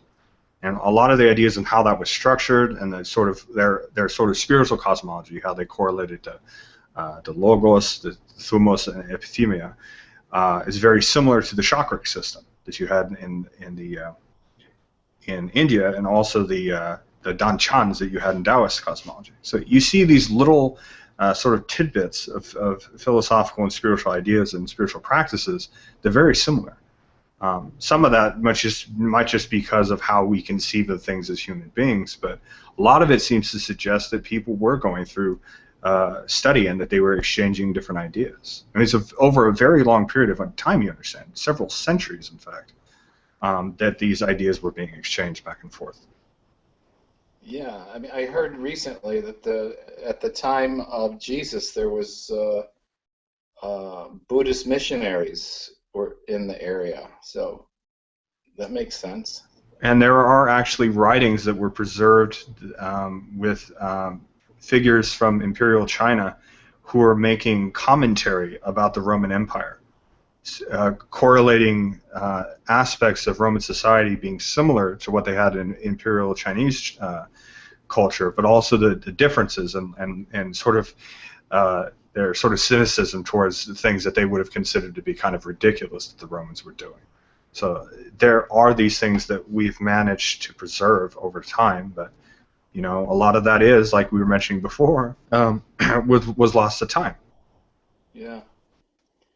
One of the things I mean, I'm a Christian, but I still am fascinated with this mythicist theory because an aspect of it that really, to me, seems like it needs to be addressed is that there really aren't, given the popularity of Jesus, it's to me unbelievable that there aren't more extra biblical sources about him.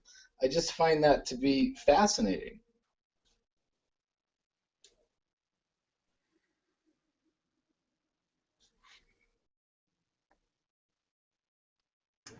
I just think that it's fortunate that we live in a society where we can have this discourse in the first place. When not all that long ago, we wouldn't have been able to, Oh, through absolutely. threat of death. So we have that going for us, Yep.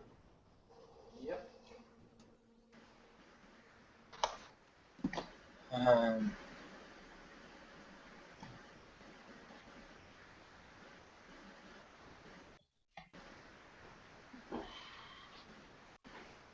Do you attribute that to being much closer in ways? The people who aren't of like mind? Like whatever is the zeitgeist, does it have anything to do with technology?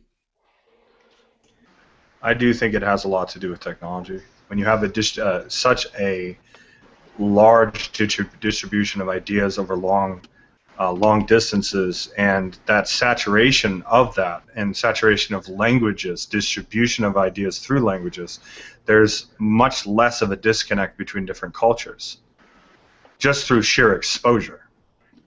one interesting aspect about it is it allows people to feel more comfortable approaching other people, because before, like let's use let's use Judaism. Before, if you wanted to learn about Judaism, you'd have to go to a rabbi. So, and I guess most people would either not want to learn about it that much or would find it intimidating. But now you can just go on the internet and you can get so familiar with the entirety of Jewish history and law and theology that you can get to a point of being comfortable where you can then go and feel like you can have a conversation with somebody more learned in that. That's something somebody brought up and I thought was interesting. Like you can educate yourself to the point where you feel more comfortable having a conversation with somebody else who's more learned in that subject. Well, a case in point, from sort of my side of the fence on this, I practice a minority faith. I practice a reconstructed form of Greek religion, and as a whole, the sort of larger spectrum of polytheistic reconstructionism, we're a very minor population of people. But because of technology, because there are internet forums, because there are groups on different social networks, it is much easier to connect to people who are, as you say, more learned on the subject. Or just for the sheer fact that you meet other people that do something what you do, you can crowdsource a lot of concepts. You can hash out ideas in groups and figure things out sort of through a complementary thing. Because there's always going to be people who have a better understanding of certain subject matter or certain aspects of a particular discipline that perhaps you don't have. But also, there are people who have degrees in these subjects who are jumping into these discussions, not just from an academic perspective, but through sharing of experiences, which is very valuable. That you can even do that in the first place, which wasn't even around more than 15 years ago. So, but isn't it also dangerous in a way? Because I can't think of a religion off the top of my hand that has secret teachings as a mainstay. Oh, how about let's say okay, let's say it'd be dangerous for the Yazidis' survival because they don't make their theology public. But now you're in the internet era where there is no kind of laws to the structure. So like, how do you? So like, for instance, if you're trying to reconstruct an ancient cult that's also a mystery cult, isn't there kind of like a little bit of a dichotomy there where you're only doing it because it's public knowledge, but if it becomes public knowledge, it kind of defeats the point? Well, there's some logistics of what you're talking about that are worthy of mentioning before I get into the nitty-gritty. One, most everything that you'll look into is the public cult. Is the when you look at these ancient traditions, they would have been things that most people practiced, or what we're able to find from certain materials. Like with Greece, we have mostly materials from Athens, so it may not reflect everything that was practiced in every city-state, but the general principles and concepts would have been throughout all of Greece. As far as mystery traditions, specifically mine, but also many others that I could even mention here, we don't really know a whole lot about them in the first place. So the analog that you're trying to use probably wouldn't work quite as well. Well, it doesn't work with Reconstructionism, but I'm more talking about where it's like a core aspect of an actual religious belief is the fact that it's kept secret. Okay, I'll give you. That's more the angle I was going for. I'll give you an example of something minor. Yeah. A small group that is secret and initiatory in orientation. Look at any occult group, any sort of ceremonial magic group, any sort of coven witchcraft type group. They've gone through this already, even 50 years ago in a lot of cases. A perfect example would be Wicca. I have a few friends who have been in that community for a very long time, and when the bans on witchcraft were lifted in the 1950s. The cat was let out the bag. A lot of things that would have been specific to small family groups living in Britain and through correspondence that they may have had in the States and other European countries, once that happened, things were standardized, materials were released, and people started writing books on the subject that could be purchased at a local library, or they could be checked out at a local library or purchased at a bookstore. Obviously, to a much lesser degree than they are now. Now you could find Buckland's work or anything on Gardner or Margaret Murray at Barnes & Noble, for fuck's sake. But once that happened, less and less was secret. Things that were initially specific to a particular coven or order were no longer specific to that coven or order anymore.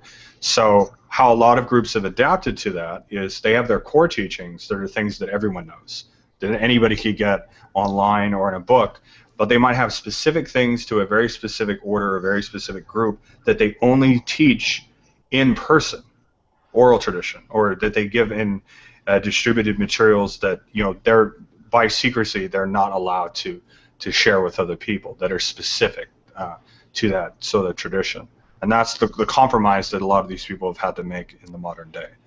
I don't know how that would work with the Yazidi or some of the other minority groups in the Middle East or along the Silk Road that are being persecuted by militants, but who knows? Their survival might be dependent on giving up the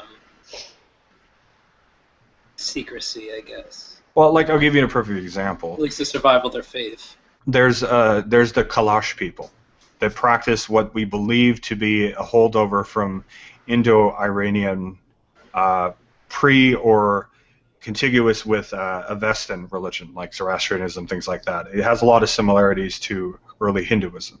And they're a very, very small group that has lost a lot of numbers, largely through activities of militant religious groups that want to exterminate them. They have gained a lot of their numbers back, but they're practicing a very old religion that's under a lot of fire in the area in which they live. They, though, live in a region and in an they're poor, and they're not very technologically advanced. They're an indigenous people that lives in a completely different kind of sociological makeup. But if, say, in 20 years or so, they were to modernize completely, and to maybe even to move away from where they are, perhaps gain more numbers if such a thing were to occur, then they would probably have to go through a lot of those same sort of things. But some of their regular rituals have been modified because they've gotten a lot of outside attention, because they didn't want to have all the contentiousness and controversy applied upon them. So yes, that is a big problem that particularly small groups have to deal with when they're getting more attention because of how society's developed.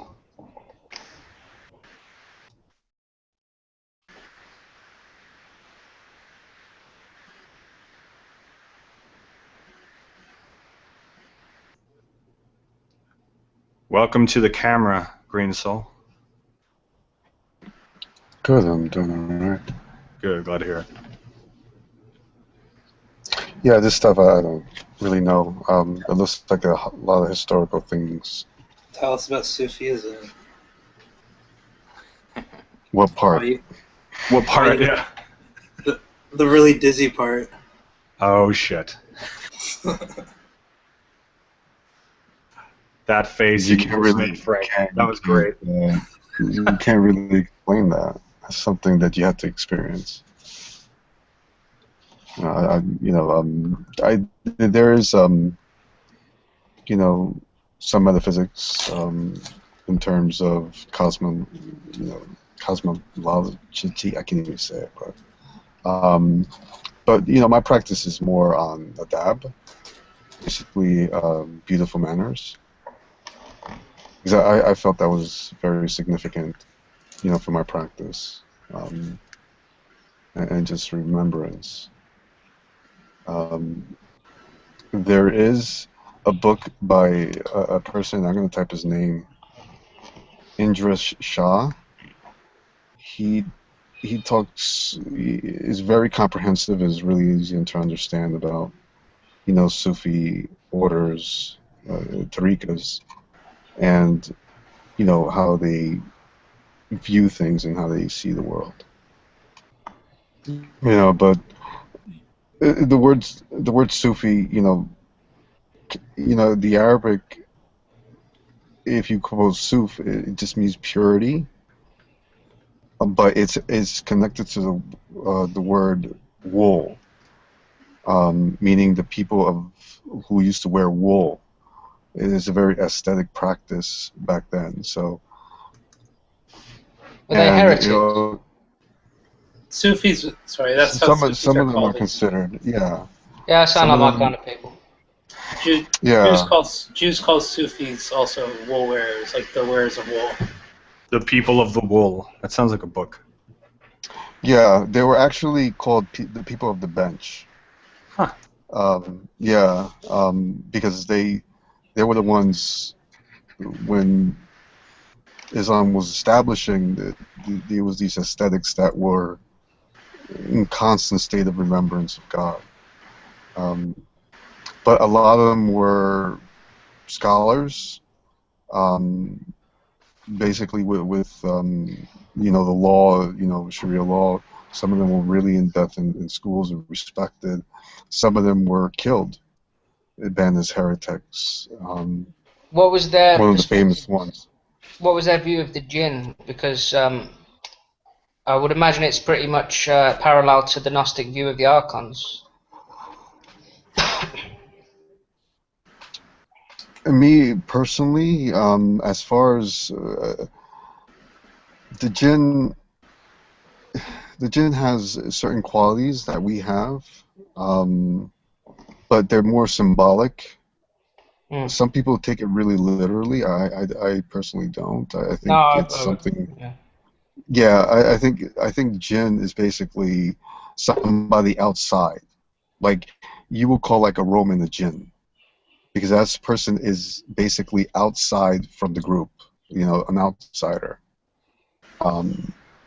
That's basically what the interpretations that I've been reading and what I got out of it. And there's a lot of people that will agree with me. As far as being some ghostly figure or things like that, I don't subscribe to that. I heard the same thing because they describe that they're made with smokeless fire, right? Smoke, yeah. Or fireless smoke. Which one is it? Yeah, So it's one of the two, and somebody explained it to me. Yeah. Somebody explained to me that it was basically that they were animated, but they had no spirit. Yeah. Like they're missing an essential aspect of the being, I guess. Soul. Complete. Correct. They're just like, as far as that aspect, they're just like us. Some of them are actually believers, in the faith. Some of it, they're really disruptive. And that's why, Shaitan, supposedly the person that is not an angel. Like angels are not. They just obey God. They have a function, and they don't. Oh, and jinn have free will. That's right. Yes, they have free will. As far as angels, they don't. But I subscribe to more, them being just people outside, like almost like the word like Gentile. Yeah. Like Gentile is somebody outside from the area. But the Sufis actually, when they talk about jinns, they're talking about the creative aspects of a jinn, like the creativity, the music, and things like that. Because if you ever heard the word genius, it kind of comes from that, because it comes from that artistic, that type of, passionate quality that we have. Creativity. It is a creativity. It's like a jinn-like quality. But at the same time, it could be very intoxicating. It makes you lose focus into what is real and what you need to be. That's like a glass of gin. Yeah, or a spirit, or some spirits. I think these is where these terms come from. When you have spirits, it intoxicates you and makes you creative. But then if you have too much of it, you just act like a exactly. So it's when we talk about there's actually Sufi books about the jinn, and they talk about those type of aspects of it, those type of qualities. And then we have angelic qualities that we strive for, but yet a human being is actually higher in status of an angel because of the fact that there's the concept of free will. When that we actually make a choice in order for us to choose a straight path that is clear. As far as that aspect, but there's a lot of symbology, especially when you go into one of my favorites that I like to read is a man by Ibn Arabi. Very mystical, very spiritual vernacular, but it leaves to the imagination. And the funny thing is that Ibn Arabi was very against using imagination, because it was something within yourself that you're actually creating. It wanted to destroy those images in order for you to have true clarity of how the world looks. But it's very, when you take stories like that literally, you're not going to really understand it. At first, you'll see it and you'll be like, this sounds nuts, but then you start reading it, you start understanding it more. But the whole purpose about reading these type of books, or reading any type of spiritual books, is that you need to practice, in the sense that you have to cleanse yourself from a lot of dust that you have in the mirror, because basically that's the soul is just covered through dust, and an analogy. And so you need to have a practice in order to cleanse that dust, hence with a guide, in order to help you for you to do that, in order for you to go to the direction that you're destined for, coming back to the essence of you know, of where you came from. Yeah, stand on the Going shoulder back of home in a giants. sense. Yeah, I got you. I think it's just Gnosticism in another language. Yeah. That's what most I, Gnostics say. yeah. I agree. I definitely agree with that. I looked over some of the Gnostic texts, and I gotta say I really, this is back in college. I was really excited about it, but I really couldn't find a group to really practice, to really talk about these things, and that was the part that I was lacking, and it kind of went away. Muslims tend to really like the Gospel of Thomas. I'm sure. Just something I've noticed. That's an Eastern text, isn't it? Supposedly. Yeah. Yeah, it has a rhythm of a Buddhist text. Yeah. It's kind of complicated, but like it's structured very much like a Buddhist text. At least the Buddhist text I'm familiar with. Now, in the Gospel of Thomas, like you could see how if you took that literally, it might be offensive. Yeah. Because if you look, I can't remember what the last phrase in it is. Unless women are not worthy of heaven, women have to make themselves into men. Now, this is what we was talking about the emotions have to be transmuted into the mind, and I think that's. So this is what I'm talking about. It's never meant to be taken literally, and if you do literalize things, it can be used for agendas. I keep going back to that point, but I think that's what's going on in the world. But Gnostics are like almost fundamentalists in their anti-literalism, which also can be dangerous, no? At least I'm thinking it's dangerous because I'm thinking my own text, and that you have to have a balance between the two, almost a dualism in the reading of it. Well, it's more layered than that. I think there's probably more layers than just literal and figuratively, but don't you think it's a little bit dangerous to take it 100%? Unless you write the text to be 100% non-literal. I don't think. Well, this is Yeah. Yeah, go on. Sorry.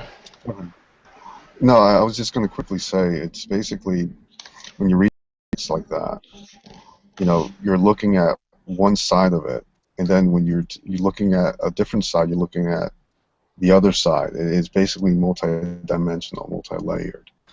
Like we could. Sorry. So you can't really take, one side over the other completely. You have to look at throughout its whole and its experience. Like it makes sense to me to read the Gospel of Thomas not literally because that's obviously the mentality of the author. But like when you get into like other text traditions, like let's say like the writer of the Gospel of Mark, let's say. I would say Mark and Luke would probably be a little bit more on the literal side, even the more apocryphal versions. Right. So like when you start reading it into a non-literal way, isn't that almost dangerous? But like maybe even trying to find something that's not there. But the thing is, if you look at like say Robert Price and the radicalist view, they would say that Mark and these more literal versions are interpolations and put in to pad out the whole Gnostic message and to make it into something literal. And this is part of my view. This is part of the whole agenda. Yeah, this is part of the whole agenda that's been going on. That makes a lot more sense. I understand. Yeah. Yeah. So I don't really. I just see Mark. Mark could be translated to Marcion. I just see them as later adaptations with just basically to lose Marcion's Luke in the smog of things. And if you just if you look at Jason Badoon's reconstruction, the whole message in Luke's text is Gnostic, and it's all about the most famous one is the kingdom of heaven is within. I mean, you can't read that more than two ways, I don't think. Well, you can, but I think the message is pretty clear. Whereas the Orthodox texts throughout history are saying that the kingdom of heaven will be on earth. Now that is completely contradictory to what Luke says about the kingdom of heaven being within. So people who take the Bible as a, obviously, I don't think anybody here takes it literally in its entirety, but you can't ignore that, what Luke says.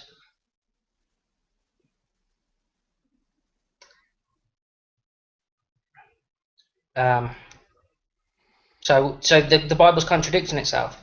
It's saying that the kingdom of heaven is within, and then it's also, and then other places we're waiting for the kingdom of heaven to arise on earth, and we're seeing this going on today in the Middle East. We're seeing people waiting for the kingdom of heaven. It's going to be a new leader, and yeah, it's pretty frightening, really.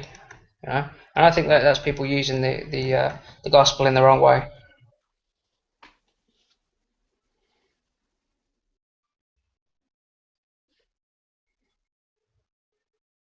But that's my view. I could be wrong. Though this may seem a little on the extraneous side, this reminds me of something, a writing that I have from my tradition that many of us use. It's Seleucius's On the Gods and the Cosmos. And it was a later work that's influenced more heavily by Neoplatonism, but touches on a lot of the sort of Greek thinking on their mythologies. And one of the things that it talks about is what is called the species of myth. And there are 5 different ways that the Greeks believed that myths could be analyzed, that they could be viewed or understood. Theological, physical, psychic, material, and a mixture of the last two, a mixture of psychic and material.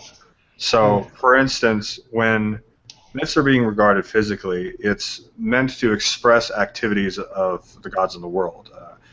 Like, for instance, that Kronos would be associated with time, or Demeter would be associated with the cycles of the seasons. The psychic would regard activities that have a spiritual content, thought, the passing on to other objects, remaining inside their begetters.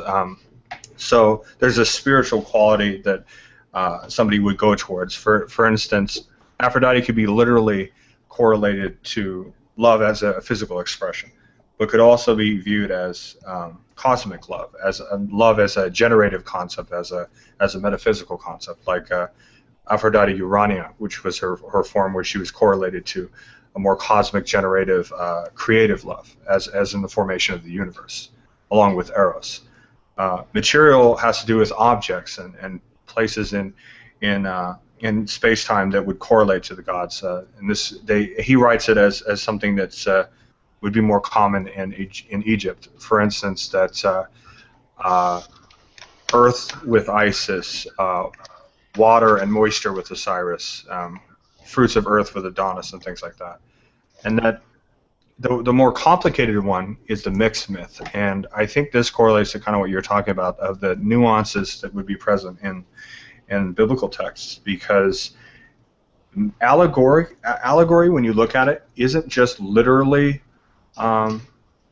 symbolic. It can be a mixture of a literal happening, something that occurs that also has a much more specific spiritual content to it. That that is to say that when you're looking at these texts, it's valuable to look at them in their original cultural context, because there are phrases, there are catchphrases, there are how do I put this? Almost slang that you see with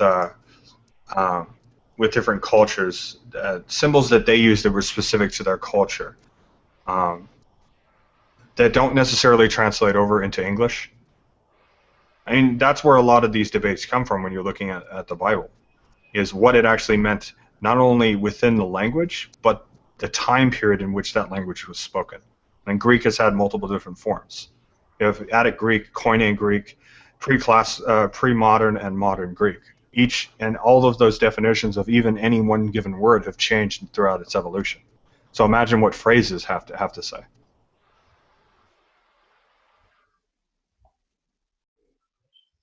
What phrases? What do you mean? What phrases? Like well, that's what Paul talks about quite a lot. Like for instance, the phrase of a Jew. What is a Jew? And Paul says a Jew is not somebody. A Jew is someone who is a Jew inwardly. So anybody who practices good works could be a Jew. Well, okay, let me give you an example. It's not specifically from the Bible, but it was something that was said by one philosopher to another. He was talking smack on a philosopher who was much older, and the phrase actually translates over to English. He said, "And there goes the lame philosopher." He actually did have a gimp leg. He couldn't walk without a cane. But he was also using it to phrase that he was also lame, as in he sucked. Like he was a shit philosopher. And that's an example of a phrase that actually is continued into modern European languages. Yeah. But there are some that don't translate over. All the phrases associated with the Greek forms of love. I mean, we just have love in English. They had 5, 6, 7 different words for love, depending on who you ask. Yeah, I see what you're saying. That's pretty similar to what Elaine Pagels was saying about in the Gnostic Paul. She said that he wrote for two sets of people. He wrote for the lower materialist, can't remember the name, but then the higher was the pneumatics, and then there was the psychics and the pneumatics. So he was. And the Gnostics. There's 3 types. There's the more on the sort of side of material people who would take a more orthodox view of Christianity, the more doctrinal. And then there's people who would seek good works and seek to develop themselves. And then the Gnostic is on the highest level. That would be this is actually something Stephen Holler talks about at length. A Gnostic is somebody who seeks a much higher knowledge than that, who seeks the ascetic lifestyle, the Gnostic lifestyle, and goes much further with it. So when you're looking at a text, that's definitely something to consider. There's different levels in which it could be accessed. In the same way that if you're an old man sitting at a campfire regaling certain myths of your culture, children are going to receive it in an entirely different way than your peers as old men are going to receive it, and some young man that's going to go off to war tomorrow morning. They're going to receive it differently. And then, but authority figures who want power can change the meaning of that and give you different versions of the meaning. Knowing, going by what you're just saying, that people are malleable, they don't really have a fixed definition of things. So the Catholic Church was all about they need the priest to tell you what it means. Or not even necessarily sort of annotative or as a sort of commentary to what's being said, but necessarily how it's being said. A preacher from the pulpit, the emotion that they apply to what they're saying, how they're saying it, their body language, these sorts of things we already know. Yeah, like Erasmus, when he was the first one to translate both the Greek and the Latin from the Bible, and he wrote them side by side, and you could see the nuances, such as instead of repent, you had to pay penance, which is a physical act of paying money, as opposed to repenting. And it's just one example, if you can see how that this is. I would see this as the work of a demiurge, spiritual demiurge, really. But this has happened all throughout history, and I could use an example from how certain deities and mythological figures have changed over time.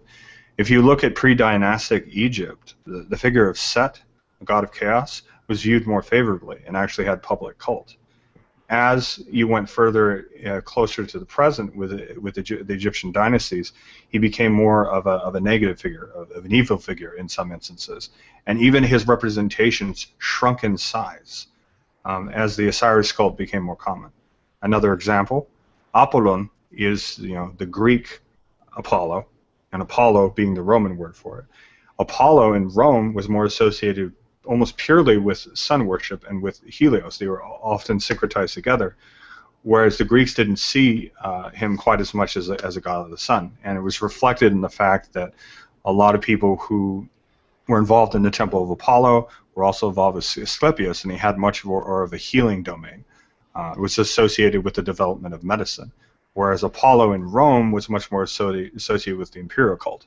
was associated with Rome, and the sun was a very important symbol to the Romans, more so than it was with the Greeks, to such an effect that they were the ones who, towards the end of Alexander's reign, built that giant megalithic structure of Helios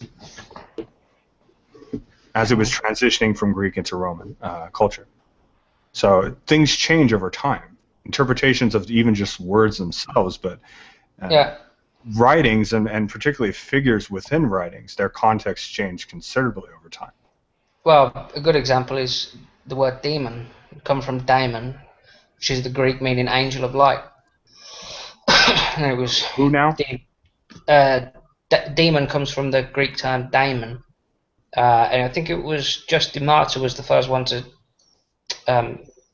say that they were worshipping the false gods, and then that term then became demonized, and into what we daemon just means spirit. There are many different kinds of daemon. Some of them were neutral, some of them were more positive, some of them were more negative. It's just there's many different types of demonis, many different types, and it became demon later on. Can I jump in here for a second? Go for it. Sure. I want to get back to what, John, you were talking about the kingdom of heaven being within, and people like John Dominic Crossan, Marcus Borg, the Jesus Seminar people, they look at Jesus was a real, he was considered to be treasonous because he was really representing a philosophy that was looking to dismantle the economic oppression that common people were under, and that Crossan and Borg, they see that as the message that Jesus sort of continued from the Judaic tradition of God sort of being on the side of the widower and the poor and bringing everybody up to kind of a equal, respectable level that wasn't reduced to how much money you had.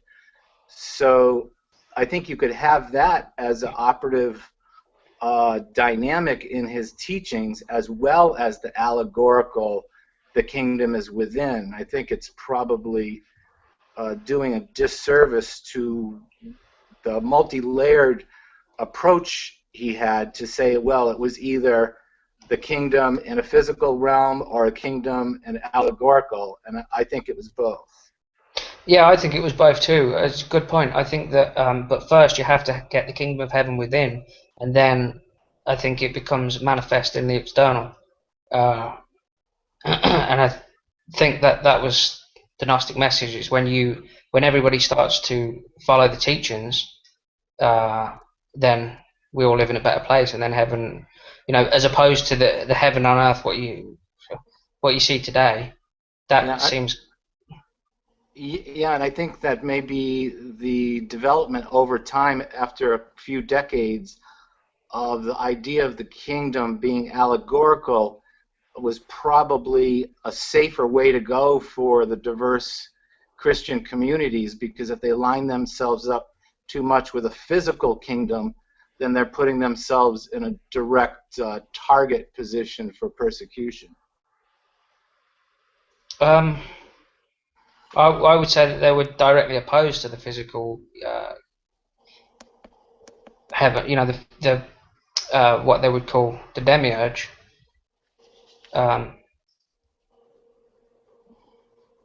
they talk about that, don't they? They talk about the usurper and the coming one that will take Christ's throne, set himself up in the place of Christ. Mm-hmm. Yeah, I just think they're like Kevin was saying earlier.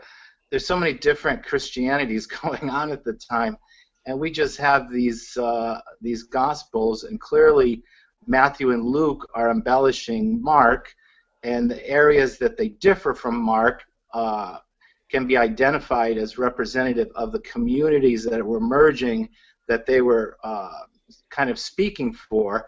And I think in some cases they put words in Jesus' mouth that maybe he never said. So I think this idea of meanings and words and meanings and phrases was like in constant flux. So it's kind of difficult to pinpoint, exactly what was being said, because so many things were being said, and so many so many different interpretations were being represented. Yeah, that's why it's important to really try to look to see what the original teachings were, and what the original message was, and contrast that to the ones that were put in there, and then you can see the dynamic of what's going on, of the conflict of interests, and one being the heaven within, and then the other one being the heaven on earth. For me, that duality is pretty clear. I see that. But you don't see those as being living harmoniously side by side instead of in opposition to each other? I see it as giving your power away to an authority figure that says that they are the chosen ones, etc. For instance, I'll give you an example. Like if you look at the founding fathers of America, they took the Bible. Thomas Paine's philosophy was based on John Locke, and John Locke took the Old Testament, and before John Locke you had the divine right of kings. And you had people saying, well, we are the mystical descendants, we are the lineage of Adam. And therefore, because God says we have the right to, man has dominion over everybody on the earth. He said that God was referring specifically to Adam. And because they're the lineage of Adam, therefore they have the right to have dominion over every other man. John Locke came along and he said, well, no, man is plural. Man is talking about that man has the right to have dominion over the birds and the fishes. And so that was how they broke away from the divine right of kings. And so I see this war between people setting themselves up as gods and people who want liberation and look at what the Bible was, the original teachings throughout history. People like Marcion, Sufism, they're all saying the same thing. It's about we're all sovereign beings, and when people take back their own sovereignty, then they are the highest rule. And this is built into the legal system. It's built into the law. Nobody has any power over anybody else. This was a lot of the teachings of the original Paul was built into the Bill of Rights. And it's in our constitution. It's in the American Constitution. And this is kind of what Aleister Crowley was talking about. These are the underground Gnostic movements to try to break away from that divine. It still goes on today. Look at the Pope. He signed a bill, Unum Sanctum. I am the ruler of all. I mean, he's the ruler of all legal fictions. He's the ruler of all legal names. He's not the ruler of all men, because all men are equal. It says that in the Bible. These were the original teachings that have been redacted and covered up by later. What I associate with the demiurge, with later, which I associate the demiurge with Freud's theory of God, which was the superego, as opposed to the more Jungian God, which was an inner God, which is the true God. And obviously Jung and Freud fell out, and I see the same conflict going on there between them. I've been rambling for quite a bit now, so. No, it's interesting. I follow you. Okay. Yeah, and I can't help seeing this whole dualism going on throughout. And obviously I take a very perhaps I do take a one-sided view on it. But I'll tell you what I do think. People call me as a Gnostic, they call me a dualist. But I see the irony in that, because the Gnostic said, no, we're all evil. We all have evil within us. So it's our job to overcome the evil, to recognize it and to overcome it. People who say, no, the 1% of the government, they have complete control over everybody. They're evil, I'm pure. They're the dualists. The Gnostic said, look, get over yourself. Stop saying that the only reason that the government are in power is because we put them there, because we're not dealing with our own shadow self, our own shit. Yeah.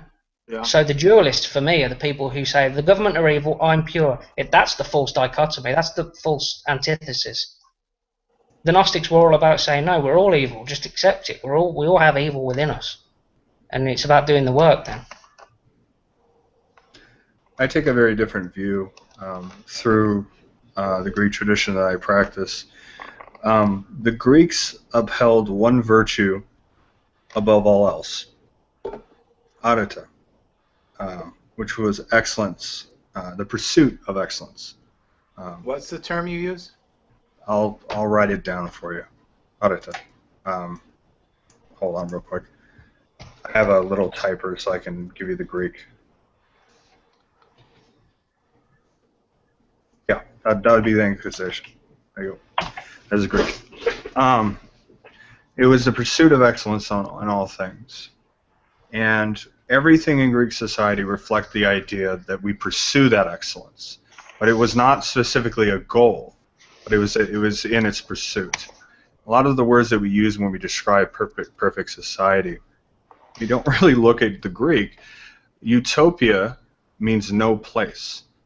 The Greeks thought that the idea of a perfect society was laughable. The reason why democracy was created was because it was the best system that they could come up with. They thought it was the honorable system. It was a system that provided the best that you could get with what you had available to you. But they were very well aware of the fact that it was just as vulnerable to corruption, and oftentimes they thought that there was a sort of mob rule and they fought with that idea. They fought with that flaw of democracy on a regular basis. But to them, it was better than tyranny. I mean, there was a whole period of Athenian tyranny that existed before the formation of the Greek democratic state. And yeah, that's a part of the reason why they thought instead that, how do I put this? They didn't have the view of sin in the way that we would view sin. Sin in that period would have been missing the mark. It wouldn't be an intrinsic evil of man, but rather that human beings are flawed and that you have to work on yourself. That's a part of the reason why they were so, why they worshipped the idea of aesthetics. They loved symmetry. They loved beauty and proportion in things, and cultivation of things, cultivation of taste, cultivation of the arts, of science, of medicine. Because to them it was a constant effort to seek that excellence in life. So that's a very different view than an idea of intrinsic evil or a flawed universe, but rather that everything that you do in life requires work, and that your efforts and that your works were what was important. Largely why I don't take from a Christian viewpoint.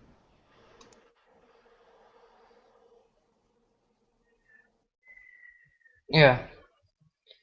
So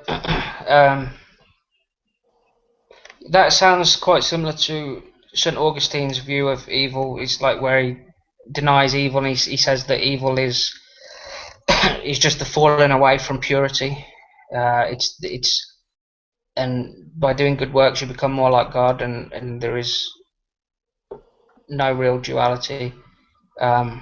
Would you say that was quite similar?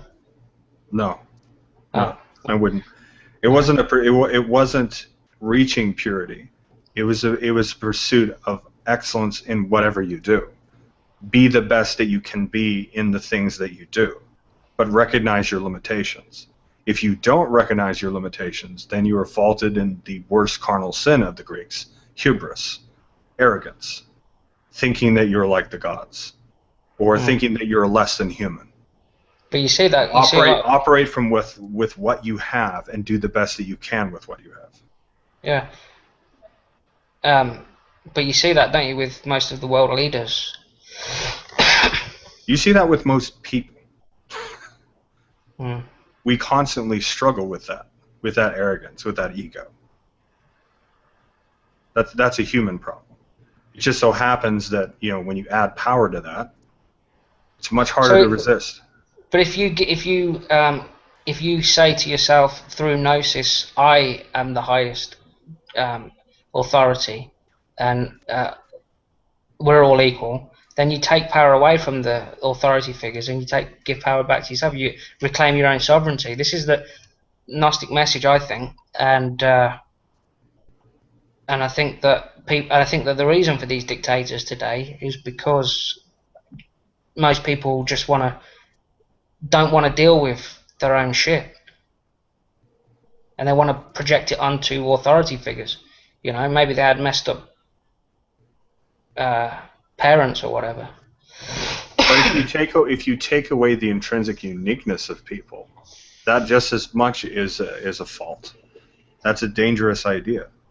If everyone's the same, then what is it to be an individual? What is good about being who you are? But isn't difference just falling away from unity? So when you follow an aesthetic path, isn't it trying to? Because if you look at the Western world, it's all about the individual, as opposed to the Eastern world, which is more about the collective. And when the East and the West meet, there's more of a merge in there, and I think that I'll leave it up to you to decide whether you think the West or the East is a better place to live. That's debatable, but I think that I'm more in debate of the idea that the East is completely without individualism, and that the West is completely without collectivism, which I think is a hypersimplification of societies and of history. But I think it's an ideal for people to live up to, and I think that if you go back to ancient Egypt, I think there was a golden age where people did live up to that ideal. And there were also years and years of horrible, horrible pharaohs who were tyrannical. Yeah, that would be the other side of it, yeah. As there was in Greece, as there was in China, as there were in every other culture on the planet. Most societies are trying to balance the two. Balance the individual will with that of the collective. That's how society works. Yeah. You don't think there was ever a time? Yeah, I believe it. Yeah, I agree with you with balance. Yeah, but I do think I do think without following that that ideal, that archetype of the higher self, it's too easy to just fall back into materialism and carnal pleasures. So I do think it serves a purpose in that. I think people need to. People make their choices and follow the paths that they want, but I think that it exists for a reason, and it is about balance. But without that without striving towards that perfection, then it's just, materialism.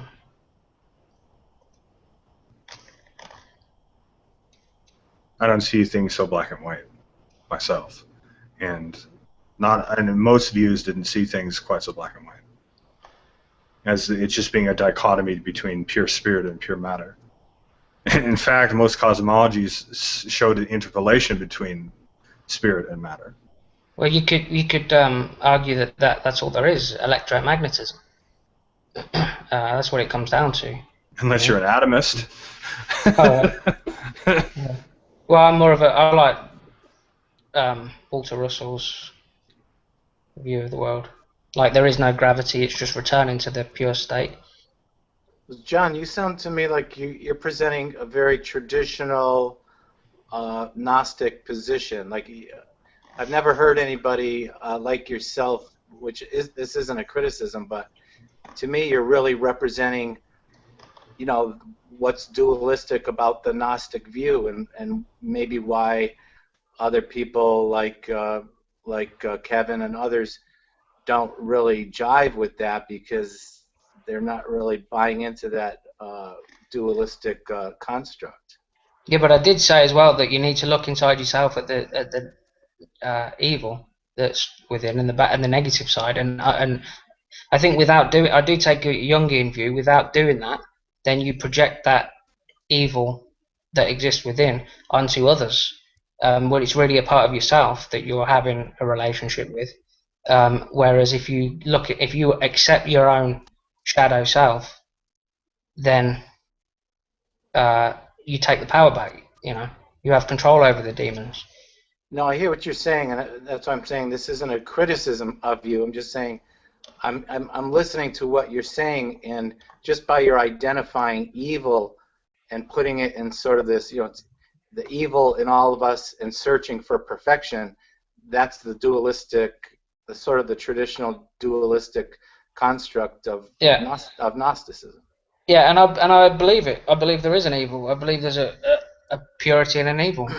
And I think that that's something that is a lot of people have a hard time or disagree with, and I understand that, but I believe that there is evil. And I believe that the evil is within each of us.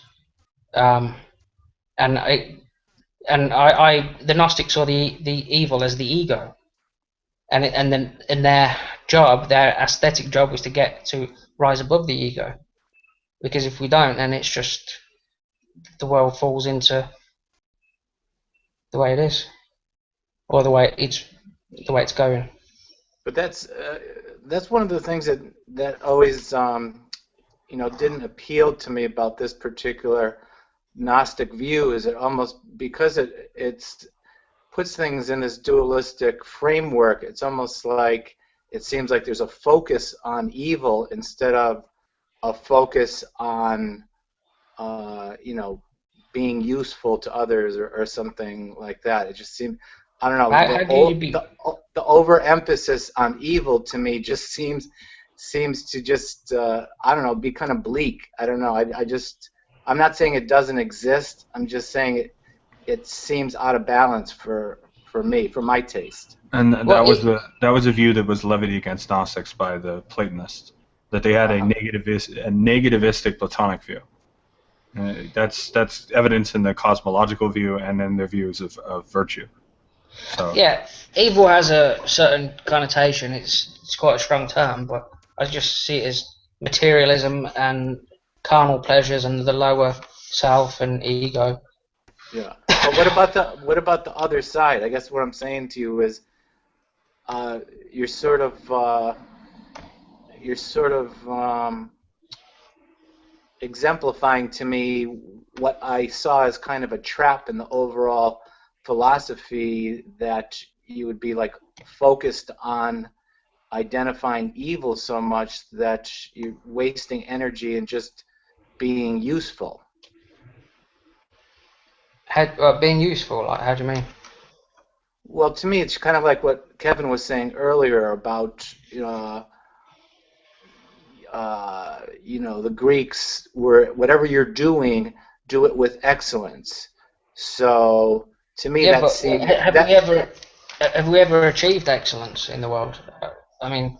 Yeah, I think all the time you do. I see excellence all the time in the people I meet who are just great servers of other people's needs, and to me, that's sort of the excellent. That's sort of like the excellent way, and as long as you're devoting yourself to that continual cultivation of your talents, merging with other people's talents, blah blah blah, you sort of create the best possible society, and you don't have to be thinking about what's evil all the time because you're busy doing useful things for others. It depends how you define what's useful for others. I mean, helping others grow, helping others see themselves, helping others see their shadow self, helping others make use of their talents. I'm just saying, focusing on something that's productive, that's affirming life in you and someone else, and they don't have to be fixated about concepts of evil. But isn't that what you're saying, a concept of, like they said in the side chat, a non-evil, or the opposite of evil, and therefore the thing we're striving towards?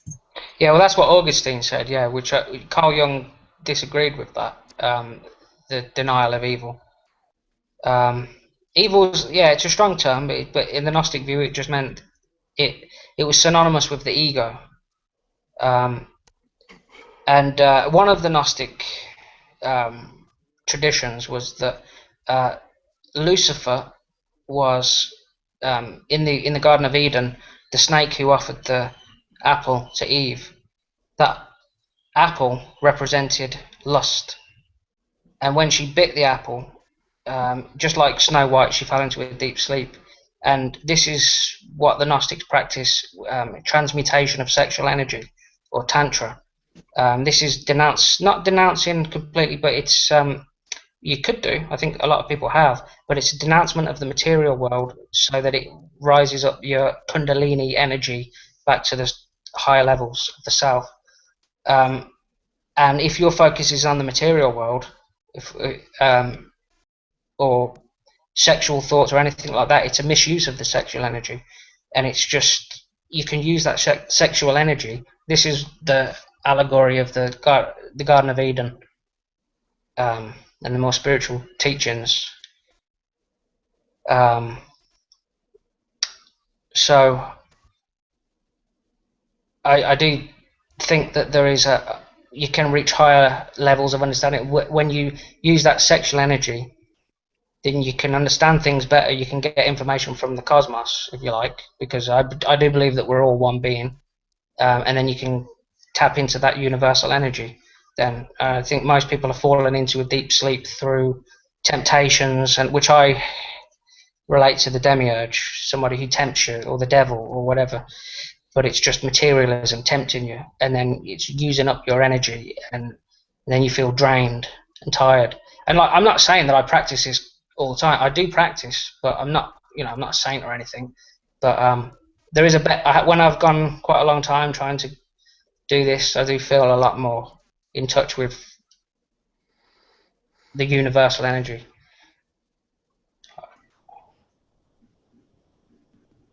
I had an idea sort of about this I wanted to flesh out a little bit, so you can kind of see how the classical Greek philosophers would have sort of dealt with the issue of the relationship. I think I mentioned before that there was a sort of spiritual cosmology of the Greek soul, and there's actually something called the tripartite soul of Plato. And this idea exists in different forms depending on the Greek philosophy you speak of. And it's actually correlated directly to the way the body is. And that's why I mentioned it's sort of like the danthyans or like the chakras. But there are specific meanings that the Greeks attach to it. At the very base, you have the epithemia, which is the sort of root desire, which often is correlated to anger, sexual drives, things like this. And in the center, you have the thumos, which is the heart. It's more of the sort of what we consider drive, the motivation that people do that makes them successful at what they do, which to the Greeks would have also been associated with one's arete, and particularly among men and their masculinity, having that sense of confidence. But the most important thing was the logos, or the logistron, which is the reasoning faculty of men. And the way that it was a hierarchy. It was viewed that that the reason of a person should be in control of the other two aspects. That it should be the charioteer that guides the two horses of the soul. So that the physical is fed and is given what it needs, but is also put under the control of higher faculties and higher reasoning.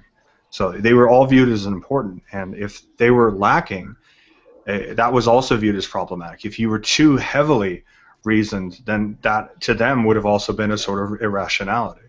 It's when those three aspects of self operate together that you have a balanced self. It wasn't a perfection of self, but a balance of self. Yeah.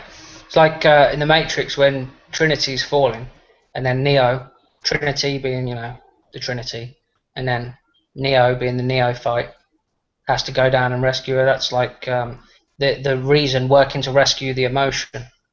That's where a lot of those ideas kind of come from in Platonic and Gnostic and Hermetic ideas. They were taken from earlier Greek philosophy with Plato and Socrates and Aristotle. Mm. Yeah, so if you were just to follow one extreme or the other, then if you were just to follow materialism and that view, then that would be ranging towards one complete imbalance. and then the other is an ideal. Then perhaps something to the opposite, something to reach towards to keep you in balance. And that was largely the argument of a lot of other philosophical schools against Plato and against the later Platonists, and even by Stoics, who in modern day would be considered very rigid emotionally. But Stoics believed in a balance of self. They were just sort of the Taoists of the Greek world. And it wasn't the restriction of emotion, but rather having full contemplative and rational sort of control over your faculties, your physical faculties, maintaining your physical health and your diet, but also contemplation, regular meditation. Hedonists and later Epicureans viewed pleasure as the ultimate pursuit, and the hedonists viewed that positive pleasure was the positive, was the thing to seek, and the Epicureans viewed the negation of pain was more important. And they sort of subsumed the hedonist school. But it was definitely a view that was constantly in conflict among the Greeks, balancing those two zones, the physical and the more temporal, the more rational. And you see this not only in the myths, but in the various tragedies and the various epic poetry that was written by the Greeks. They were constantly fighting over which way does one approach things rationally. Because to them, rationality, logos, was not necessarily how we see it as this very idealistic, very mental, completely divorced from the body, completely divorced from feeling that we typically associate when we think of the word logic or reason. They viewed it as the capstone of all of the other faculties of a person, what kept everything together, what kept everything moving. Who did you say that was? I'm sorry? What group was that, did you say? Well, I was speaking a little bit to the effect of the hedonists and the right. and the Epicureans, but also the Stoics. Oh yeah. There were many different competing views that were going on, and it's important to realize that a lot of philosophical schools that started in ancient Greece went through considerable revivals and reinterpretations in Roman society. There was Roman Stoicism is a bit of a different beast than perhaps the original Stoa would have been by Zeno of Citium. So, and there was even a few before that, but we're not entirely sure when it started and how it started. We don't have a whole lot available to us, which is why I was mentioning before, Alexandria. A lot of writings were lost to us. Have you ever read any Philip K. Dick? Yes, a little bit, yeah. Yeah, I like his view in his exegesis. He classed himself as a Gnostic. He looks at it like the one path it leads to.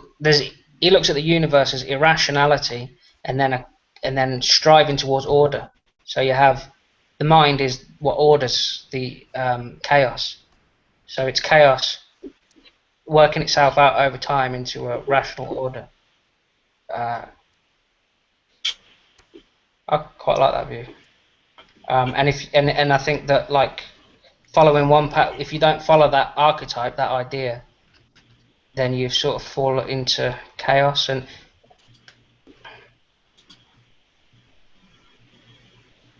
well, the view of chaos is actually kind of interesting, and where we get the word, where we get the context for it. If you look at theogony, Hesiod's theogony, the thing that exists before the firstborn, before the protogeny, is chaos. And chaos was sort of viewed as by the Greeks in that context as being containing all that is, as sort of unordered mess of all that ever is and ever could be, and that from that emerges all of the forms in which that exists in the cosmos. So we often view order and chaos from the sort of context of diametric, when really, I mean, particularly if you're looking at an animistic viewpoint, an immanent kind of theology, it's an emergent property of all things, of physis, of nature, of the cosmos. And obviously that's different in different cultures, but I think it's important to realize that there are dualisms that we apply to these older thoughts about things that perhaps don't correlate as directly to the source material as we might think they do. Oh.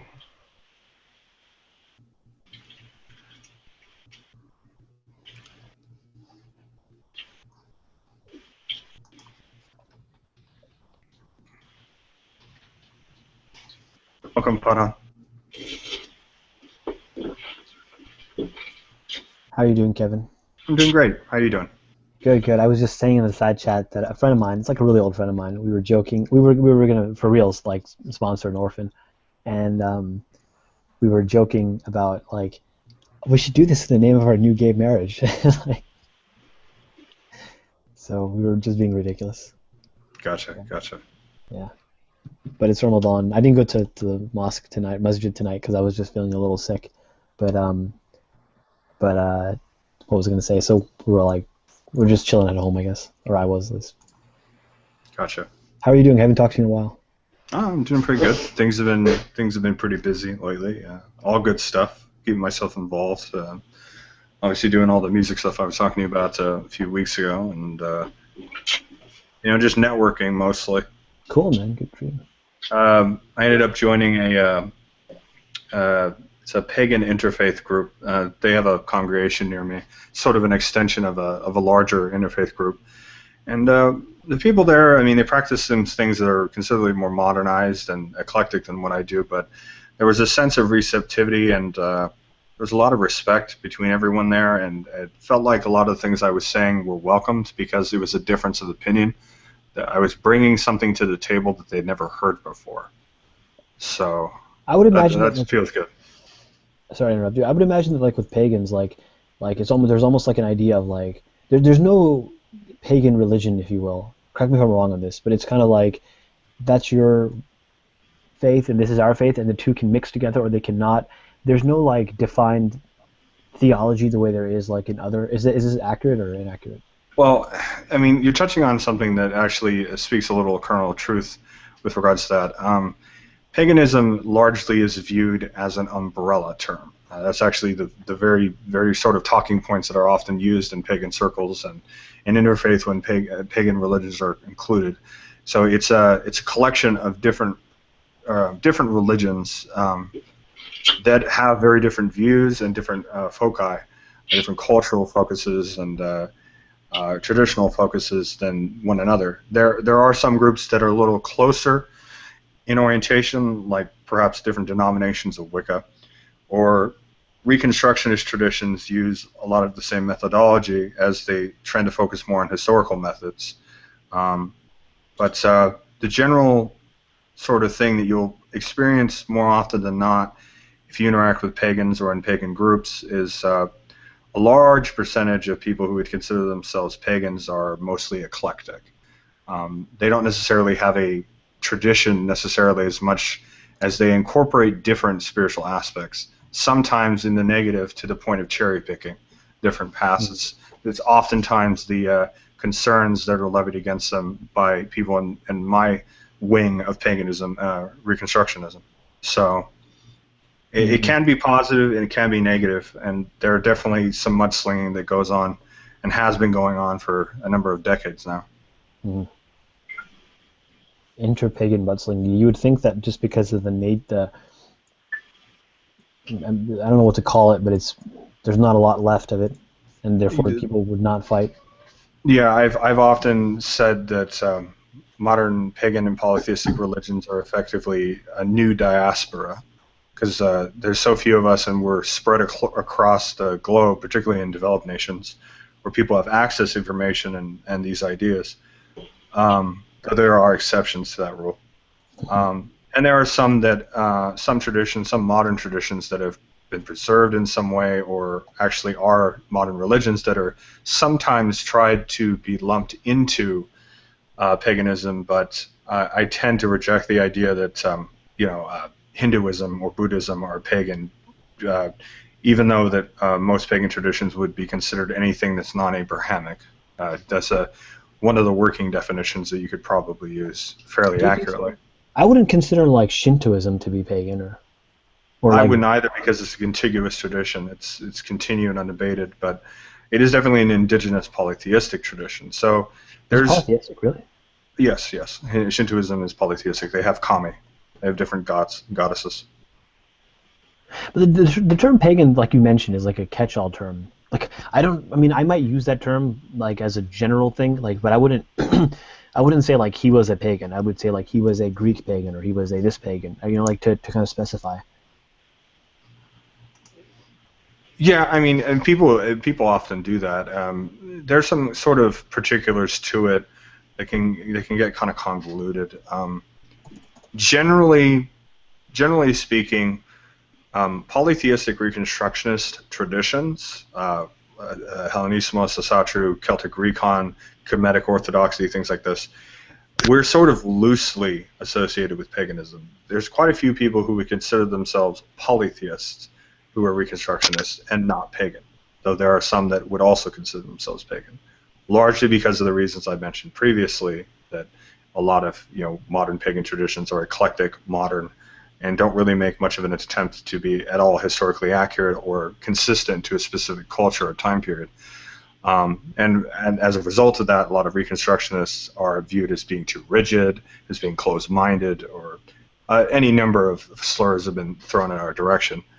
Not to say that it isn't returned, because it definitely is, and I've spoken out against people who do that. But we are a minority within a minority. That's something I've mentioned before. That being said, I mean, modern traditions that are, at the very least, in practice polytheistic would have more in common with polytheistic Reconstructionism than they would perhaps most modern neo-paganism. So for instance, Afro-diasporic traditions like Voodoo or Santeria would have more in common with Greek polytheism, Egyptian polytheism, than they would Wicca or Druidry. So, kind of, I mean, if I were to summarize that, it's basically like saying, I mean, I'm like overly summarizing, but that they are different, but they use the same term. And at the end of the day, getting down to brass tacks, the rest of the world outside of the pagan community considers us all pagan. No matter how I look at it, most people, when they say, "Oh, you're practicing something polytheistic," okay, you're pagan. They'll say, "Oh, you're part of the neo-pagan movement." So it is what it is. There's very few ways to kind of get around that. People are trying to a lot of us are trying to break off and have joined congresses and organizations that are more involved with the preservation of indigenous traditions. And there are actually some isolated groups in parts of Europe and parts of Eurasia that are still practicing what one might consider Reconstructionist kind of polytheism, but have managed to maintain it more than these much older traditions like ancient Greek and Egyptian. But many of them have resisted being a part of Reconstructionism, and most definitely resisted being a part of paganism. So it can be kind of complicated, unfortunately. But thorough answer. Yeah, I mean, that's the best answer I could really give you without getting into even more specifics. Yeah, it gets even more specific than that. I don't know how closely this relates, but like within Islam, there's basically two and kind of a third stream of Islam. I'm sure you're familiar with two of them. There's Sunnis, there's Shia, and then there's a third one called Ibadis. And Ibadis, they're only like in one country, or they're more than one, but they're very small, kind of to themselves. They're technically the first official sect of Islam. 6 countries said. Yeah, like I think North Africa has like a couple of Ibadis as well. But I've just been thinking about some of these ideas and just looking into them. Yeah, Zanzibar as well has quite a few. Oman and Zanzibar, I think those are the 2 main ones, as Reuven's saying. But I was just thinking like yes, I'm not. No, I'm not Shia, and I don't have Shia beliefs. But like, if I was just to remove these labels, these sectarian labels, if I was just to say, like Muslim for all of them, And then I was to say, okay, there's other ideas floating around that are not core to your Muslim identity. Then in that sense, like, in a sense, yes, I am Sunni. If you ask me, if you force me to pick a label, yes, I'll claim Sunni. But like, am I really Sunni? I'm just Muslim, and I just happen to have like ideas that correlate with Sunnism. But like, maybe I don't necessarily call myself a Sunni. Like everyone's Muslim, just different ideas that are. Because I don't think Sunnism and like these differences within Islam are like Catholic and Protestant. They're not like that. That's like night and day. Whereas I think this is a bit more. There's a political history to it, and it's like the core ideas are pretty much found in all of them as more or less identical. I was just thinking about that, and this came to mind a couple of reasons. But one of my Arabic teachers, I asked him, so what sectarian position are you? I kind of asked some stupid question like that, and he didn't answer the question, and he never answers the question. He's like, I don't answer that question. And he's basically said, I consider everyone to be Muslim within a certain framework, not to an extreme, but within a certain framework.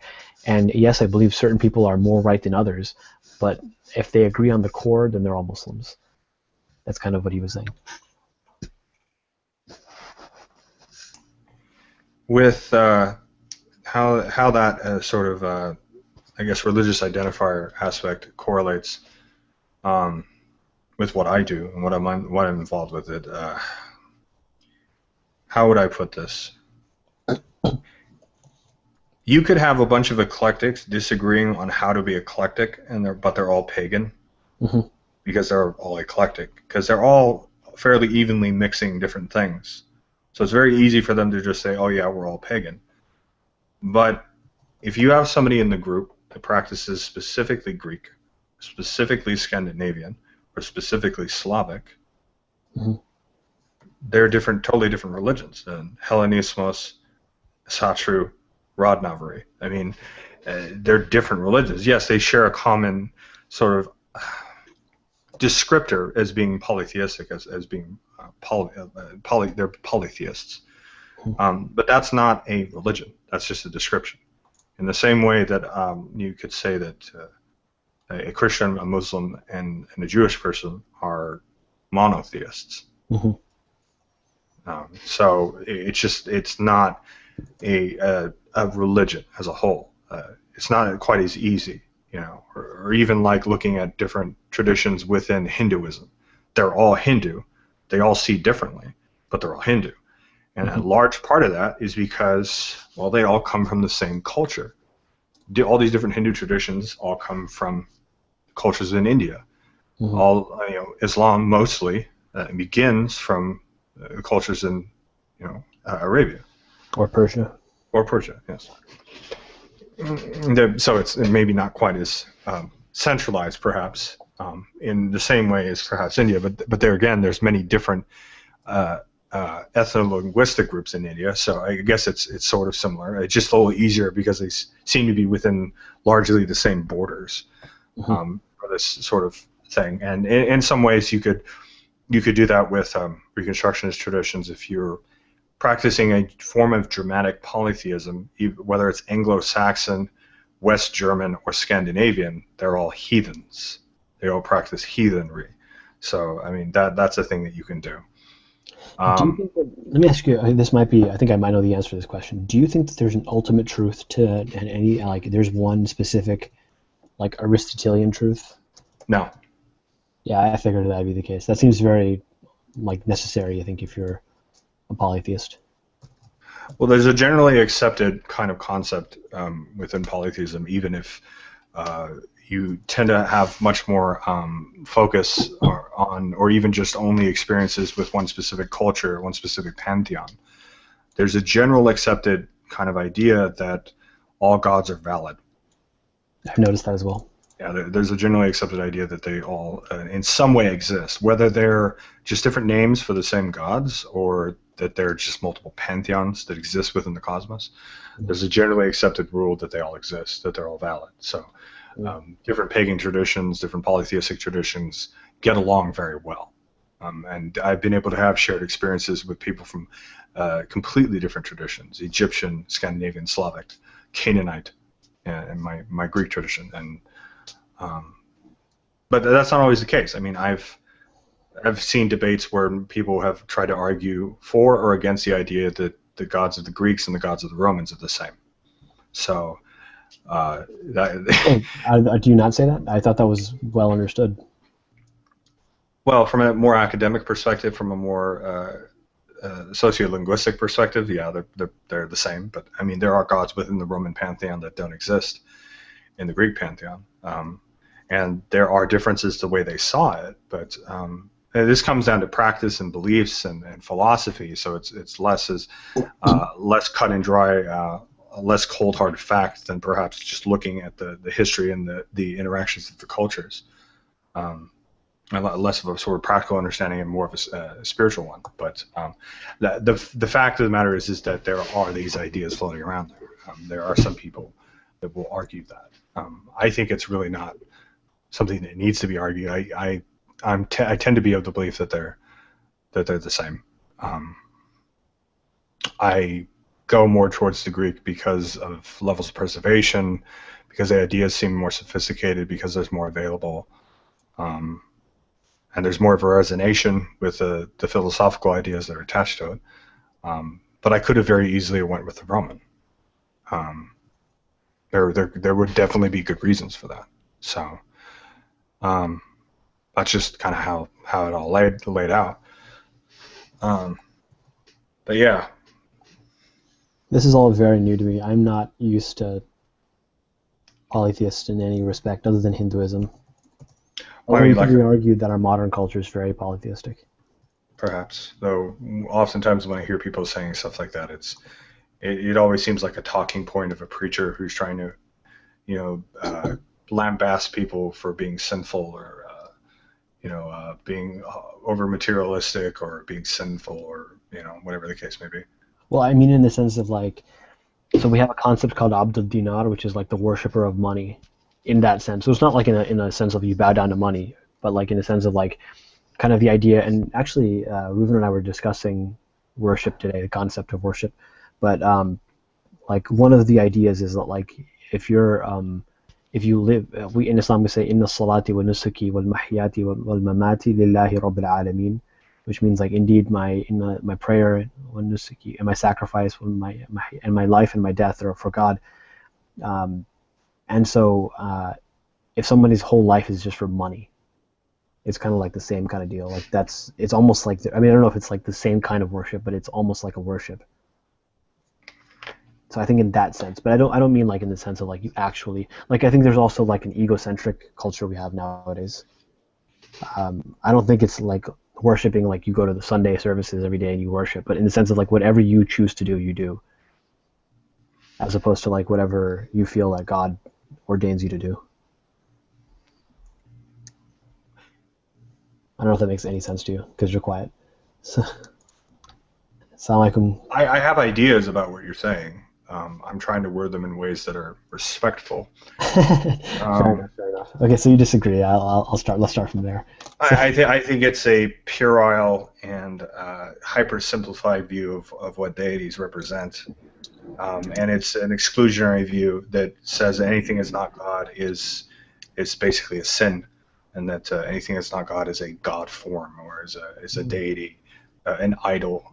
And I've spoken out against the sort of concept of idolatry being complete bullshit. It defines polytheism in a way that doesn't correlate at all to polytheistic religions and how they saw themselves and how they practiced. So.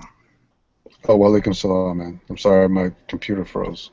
No worries. I'm a little under the weather. I don't know where that came from. Say that again? I said I was feeling a little bit sick today, so I didn't get to go out or do whatever. But This is actually one of the few times I have free time. It's late at night. Time to do this, yeah. So just wanted to step away for a little bit. But Frank, what you're saying is that it's seeing religion through the lens of the monotheistic faith, as opposed to it's almost like an ethnocentric or religious-centric view of that practice. Is that what you're saying? Go ahead. You was talking to Kevin, right? Well, I was asking. What you're saying is that when sorry, I was a little bit sick. When like a lot of Muslims, what we will say is that like if you are not, you are a slave to something at all times. You are a slave to something, whether it's yourself or whether it's God or whether it's wealth or whether it's your family or whether it's your spouse or the other gender, or because some people will be so into women that they'll do everything for women or men or what have you. But in some ways, you're a slave to something at all times. And whatever you live your life for and you die for and you sacrifice for is that. And I think what Kevin, what you're saying is that that's a very like Abrahamic centric view of worship, and that's not the way that the pagan religions saw themselves. Yeah, absolutely. The pagan religions, polytheistic, indigenous polytheistic religions, saw a diversity of different kinds of spirits, different kinds of deities, male, female, associated with different kinds of domains, different kinds of worship, different forms of the same deity, often with a variety of different epithets in different situations, different kinds of worship in the home, different kinds of worship in public circle, different kinds of worship in mystery traditions. There was such an immense variety of different kinds of practices, and the gods were not correlated to any just one specific thing. You couldn't just simplify any single deity to necessarily be, a god of paper money, or a god even of necessarily just the sun. I mean, there was other things that were associated to even the sun itself. It was much more complicated than that, much more nuanced than that, and it most definitely wasn't literal worship of a statue, of an icon of a particular deity. In case in point, they had different manifestations. They had different statues that represented the same deity in different ways. It's far more complicated than that. And it was likely even more complicated, but a lot of that is not known to us because it was destroyed. If you want any case in point of how complicated polytheism can be, and the different ways in which you can address the idea of multiple manifestations of deity, look no further than Hinduism. One of my coworkers is Hindu. I've been meaning to ask him about these ideas, and most mainline Hindus will tell you they're monotheists. Yeah, actually, every Hindu I've spoken to have told me that, like no exception. To be fair, the idea of a unity of deity was fairly common in pre-Christian, indigenous, and classical polytheist cultures, in some form of mysticism, in some form of philosophy, or it was a sort of generally accepted concept that there was a sort of unity. Case in point, among the Greeks, Zeus was the king of the gods, and the dodekatheon was a sort of a word or a term to describe the unity of the 12 gods, the unity of the 12 Olympian gods, who were the most supreme among the Greeks. So there is definitely a sense of a unity, but the objection that that I have as a polytheist and that many polytheistic traditions have is not necessarily this idea of one versus many, and every single one being ultra distinct, though the sort of hard polytheistic view that each deity is completely distinct is definitely a viewpoint held, particularly by a lot of modern recons. The issue is the idea of not only there being only one God, but one God from one culture and one prophecy and one manifestation, an absolute dogma, absolute truth. But the idea that such an absolute could be defined, that such an idea, that such a being, that even such a thing would be a being, that we could even correlate to a God, to most polytheistic traditions would just be considered too simplistic and just not something that would be tenable, just not something that could be. It's illogical, basically. The idea is particularly to the Greeks, and especially to the Egyptians, would have been considered completely illogical.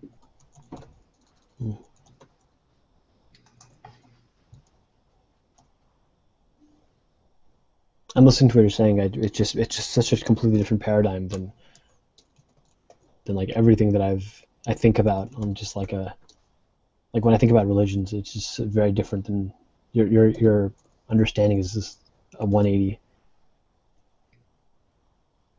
The kinds of understandings that I speak of, though not one singular viewpoint against perhaps what you believe, but is a collection of different ideas with correlated concepts that predate what you practice. Right. In orders of magnitude in every culture. So when I speak of polytheistic religions, I'm not just speaking of Reconstructionist polytheism, people trying to reconstruct or revive these older religions, but looking at the span of human history and the dozens of indigenous polytheistic traditions that have existed on the planet for thousands of years. So that's where my sort of viewpoint comes. It's not just my connections to the gods that I worship, but also a connection to something that I feel is fundamental, something that I feel that's much older and was an unquestioned viewpoint that practically overnight in the span of human history completely radically changed 180. And monotheism came in. Yeah.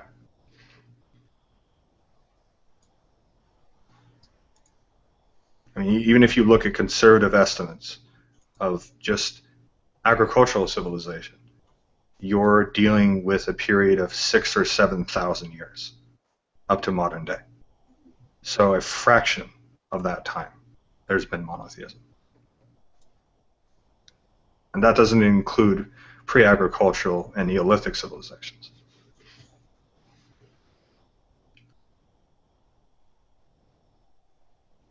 And it's a conversation that doesn't occur. And it's not just monotheists who sort of discard it or cast it aside, but many, if not most, of the atheists that I interact with, many of which have plugged themselves into academic studies, comparative religious studies, mythology, philosophy, they speak of things in terms of monotheism and do not at all reference, they don't, and particularly Christianity, and they don't reference anything else. The times in which I've heard anything else referenced, not even just Greek polytheism, but full-on Buddhism, are in the severe minority. I was talking to a few people about that earlier today. And I've mentioned it a few times this week, in fact. Whenever they speak about religion, religion actually means Christianity. Yeah, of course. Yeah, I realized that when I was in high school. I knew where I was when I realized that, because someone was talking about this. And yeah, I mean, it's an ethnocentric view of the world. Their ethnicity. I mean, I would say, like, and apparently you like to beat up on atheists, according to Reuven. I like to what now? You're not down with atheism, like you criticize it a lot, or something of that nature. I think it's a weak viewpoint for people who are butthurt about the religion they grew up with, so they reject everything without looking at anything else. I think it's weak. So him and I, we were talking, and I just lost my train of thought. Sorry. So you were looking at other things this week, you were saying? Yeah, it was some. Sorry, I should probably head to sleep soon, but I totally forgot what I was going to say. Oh my gosh.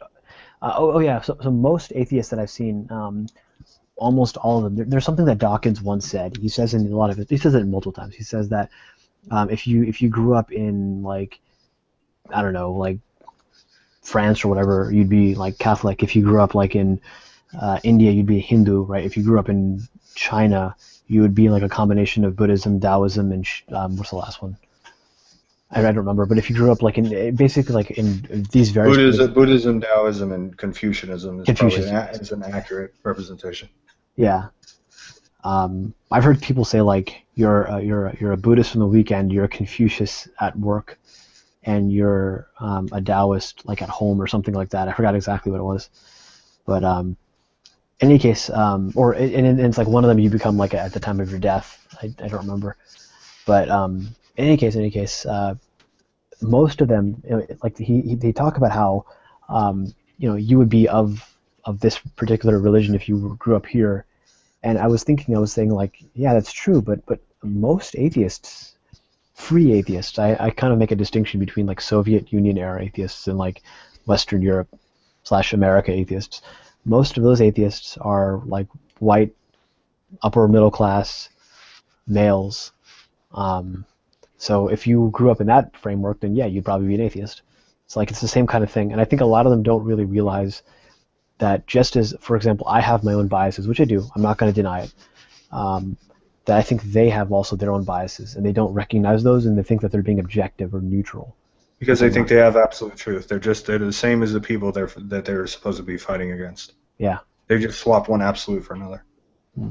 Have you heard Chris Hedges talks about this a lot? He talks about how the Christian right and the new atheists they share the exact same framework, and they even have the same political views, but they just see each other as the enemy towards advancing towards a common goal, which is kind of the weird irony. It's the story of the prodigal son. It's basically what it is. I mean, think of it like this: you have a father who's a part of tradition, and you have a son who breaks away from that tradition because he's young and he wants to get out into the world. So the initial break is, well, fuck you, Dad. So he goes out and does whatever, but he's still his father's son. He's still very much like his father's son. So the ways in which he lives in the world speak to what he was raised with, even if it comes from a different ideology. There are things that you learn from your parents that don't go away. Yeah, that's true. Even with people who actually are able to be mature adults, they get to a point in their maturity where they can put aside the differences they have with their parents. They can be their own person without begrudging their parents for this, that, or whatever. Whether they end up following the same something very similar to what their parents do religiously, politically, whatever, vocationally, whatever the case may be, or going off completely in a different direction. There's a certain point where you got to let it go. You're your own person now. But so many of these very militant atheists, and it's not every atheist, but it's a lot of the ones that are the most vocal, they haven't let that go. They're just angry all the time. At everyone. Do you think that there are any on Google Plus that are like that? Most of them on Google Plus that I've met in the last year. Most of the ones I've met in the last year. I have a handful of atheists that I know on Google Plus that I have a amicable relationship with. Most of them. That's a bold statement. I got rid of 20 people off my contacts list because they were that bad. People that I talked to over a period of 4 months because I couldn't fucking take all the bullshit. That's quite a statement there. I'm not saying it's everyone's experience, but it's definitely mine. Fair enough. Because I'm caught in between. I'm not a Christian, but I'm still a theist. So I'm a friend when it suits them, and an enemy when they're trying to make a point against all religion, because Christianity is all religion apparently. I was going to make a joke about how I'm not going to make it. Never mind. No, I didn't. I've noticed that there is constant, like, I feel like the hatred amongst religion is still there, but it's the tone has died down. I don't know if there's almost like an acceptance that they're just religious people now. Maybe your experience is different than mine. That's generally been my experience. A large part of that is because a lot of religions have modernized, and a lot of the rough edges have been kind of smoothed out, things that aren't really necessary to the faith. And there's definitely more of a sort of progressive bent to a lot of religious paths, at the very least out of necessity, if not just because more people have had exposure to different ideas. There's more of a propensity for people to do research and actually study their tradition than just listen to what their preacher says in the pulpit.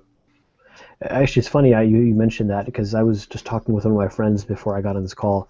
He had called me, and we were talking about how a lot of religions are just what people grew up with. So, like, I was at a gathering, and someone asked a question. So I forgot what it was, but then inevitably the question came to me, and I kind of was like, this is what our tradition says. But a lot of people were saying oh, I heard this, I heard that. And there's kind of like with Islam, there is actually kind of like a fixed theology. I was saying this the other day. The challenge of Islam is not what do Muslims believe. The challenge is, can you believe it given these situations in your life and given like emotional, financial, spiritual, whatever struggles that you come through, can you maintain this faith? And so there is like a very fixed understanding of this is what Islam is within a certain framework. It's not like too restrictive. It's not too wide open. It's got and so like people, you can't just kind of have your own ideas and just kind of make up your own stuff within, I guess, within a certain framework you can, but so like when people kind of just have like I heard this, I heard that, there's a danger of the religion becoming a folk religion, as opposed to like it being like, okay, I read this text and in that text it said X, Y, Z. So in other words, a lot of people are not that educated in their religion. It's just kind of like what they grew up with, and what they just kind of heard said here and there. Sure.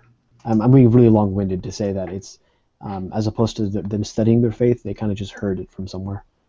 Of course, and that's always going to be the case. That's been the case, for centuries. Mm-hmm. And many traditions, what we know of them, spoke out against that. That you can't just have just a folk religion, though. There was definitely a view throughout the ancient world. It was much more important than in a lot of modern Christian traditions to have a household religion, to have practices in your home that you continue. Mm-hmm. But there was a view that people who viewed things very literally, or they repeated what they heard without thoroughly examining it, without looking at the text, without actually having real experience, that these people were superstitious. I've mentioned this a dozen times in these chats. So I do tend to agree with you, but obviously from a different perspective. Mm. What I like are people who, even if they disagree with me strongly, and you seem like this kind of person, even if they disagree with me very strongly, can carry out that disagreement in a way that's not going to like go at me. Like it's not coming off like, here's where I'm going to argue with you. Like I used to argue a lot when I was younger, even just religious arguments, even where I think I'm right. And at a certain point I was like, this is stupid. Why am I arguing so much? Sure. And just when I disagree with somebody, just come at it in a different way. There are some things, obviously, that I clearly find very disappointing and wrong about monotheistic traditions in general.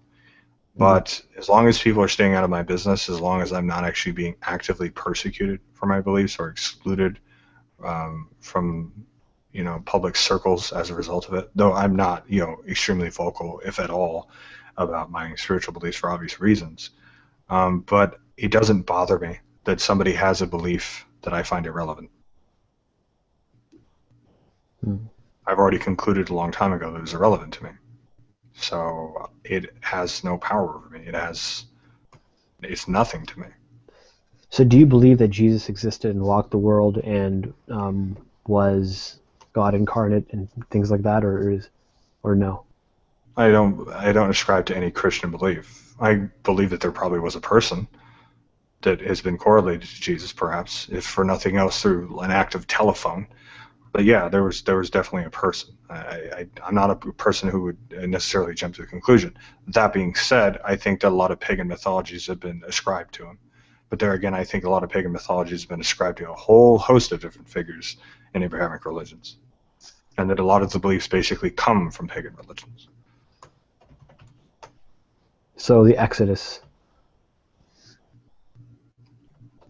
Exodus and Genesis and all that, I mean, that's just a different permutation of the flood myth that existed in Near Eastern traditions thousands of years before that.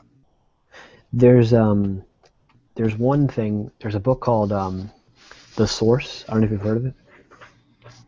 I don't think I have. I may have seen it once or twice. What is it about? It's like like the history of like the Jewish people through like various stories. Like it's almost like this story might have not realistic, not true stories, but like like this is a story of a person, of a hypothetical person that existed in this part who was of like of the tribe, and like this is when he was a pagan, and then like 500 years later he would have been this or something.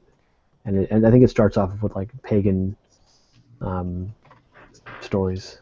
Proto-Semitic, or at the very least Canaanite polytheism, was either coexistent or existed prior to the formation of Judaism, and the transition from polytheistic to full-on monotheistic belief in the Levant was a gradual process, and there was a lot of monolatry in between that.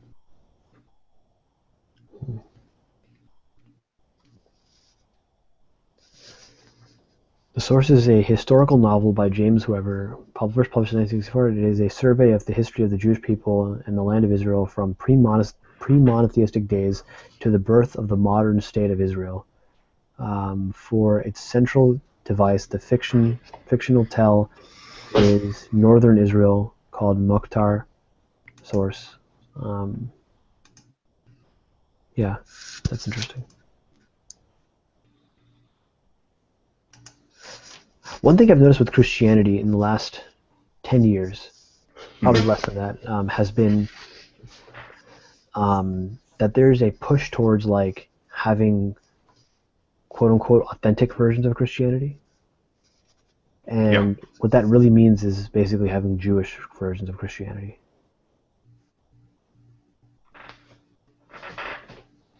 Perhaps.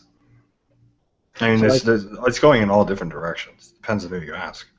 So okay, so like I think the Catholics and the Catholics and the Orthodox, they have a tradition clearly that's been there for however long, 2,000 years. But the Protestants, I'm sorry, the Catholics and the Orthodox have their tradition, but the Protestants obviously rebelled against it.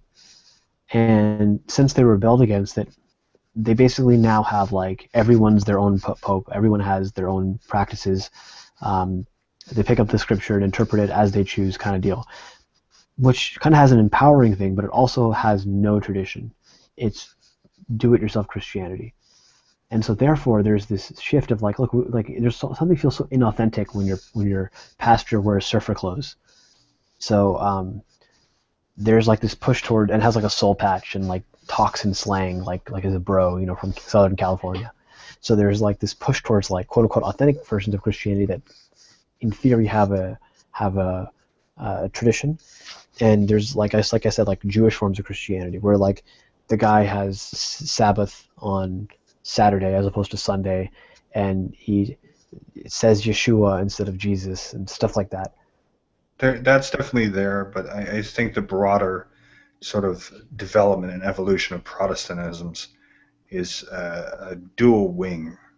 You have one side of the Protestant movement that is moving towards a more, I mean, some of it goes into full, like, I guess, non-denominational, though that could be a hypersimplification, but these are the people that are, I guess you could say, hyper-conservative, which we're trying to practice a true Christianity. I don't think it's a Judaization necessarily of Christianity, but these are people that are trying to cut the fat off of Christianity and return to its root doctrines outside of church authority and this, that, or whatever that they're sort of oppositional towards.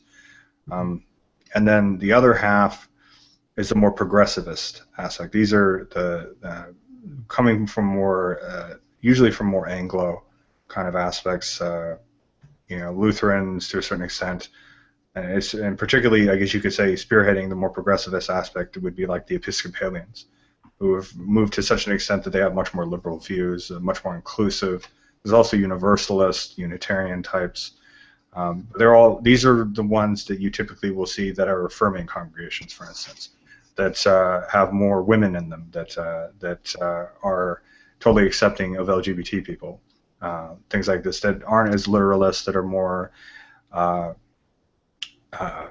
guess you could say, more abstract, perhaps, in their interpretations of Christianity. And from this, at least loosely, though, it really was from more underground current, but you will see more people from that aspect of the more progressive aspect of Protestantism who may actually end up going to full heretical forms of Christianity, like Gnosticism. And case in point, Elaine Pagels, who's written a lot of books on Gnosticism, she's an Episcopalian. Mm. So I see a sort of split into, and it's a simplification, but it works, conservative and liberal. You have a conservative Protestantism and you have a liberal Protestantism. Mm-hmm. Conservative Protestantism is much older, break off. I mean, these are people, to use a sort of symbolism, puritanical. They really sort of come off from the Puritans when you really get down to it. But once again, there's exceptions to that rule. Like the Baptists, for example. Yeah, you would have more like people like that, Baptists, fundamentalists, Pentecostals, yes, that you'd have from more of those types. Basically, people who left England. But the things that maintained an English identity, even in the States, tend to be the ones that are moving more towards progressive, more towards the sort of liberal. Like you just mentioned, yeah, those denominations. Yeah. I Yeah. wonder if the conservative Christians consider the liberal Christians to be Christians. No, they don't. Well, one thing is that, like, to me, from my reading of the Gospels, like, Jesus seems pretty clearly like a social reformer. Seems pretty clearly like he would be like an Occupy Wall Street, he's all about the poor, the sick, the needy, the dying, and then these Christians are like hardcore anti everybody. Yeah, I would agree with you. Pretty overt. Like, yeah, I don't know how that message can be lost. It's the fundamental message I see from just my minimal reading of the Gospels. I mean, it's not like an expert in them, but like, is like this loving Jesus.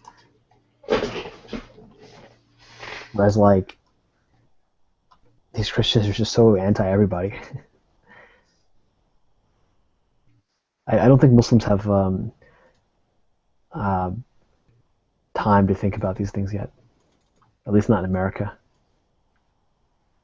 I think that a lot of Islam is almost in a pre-Reformation state. That's a very common notion. That's exactly the pre-Reformation state. So I think Islamic history is a little bit different than European Christian history. Of course. Whereas like actually pretty fundamentally, I would say like everything's upside down.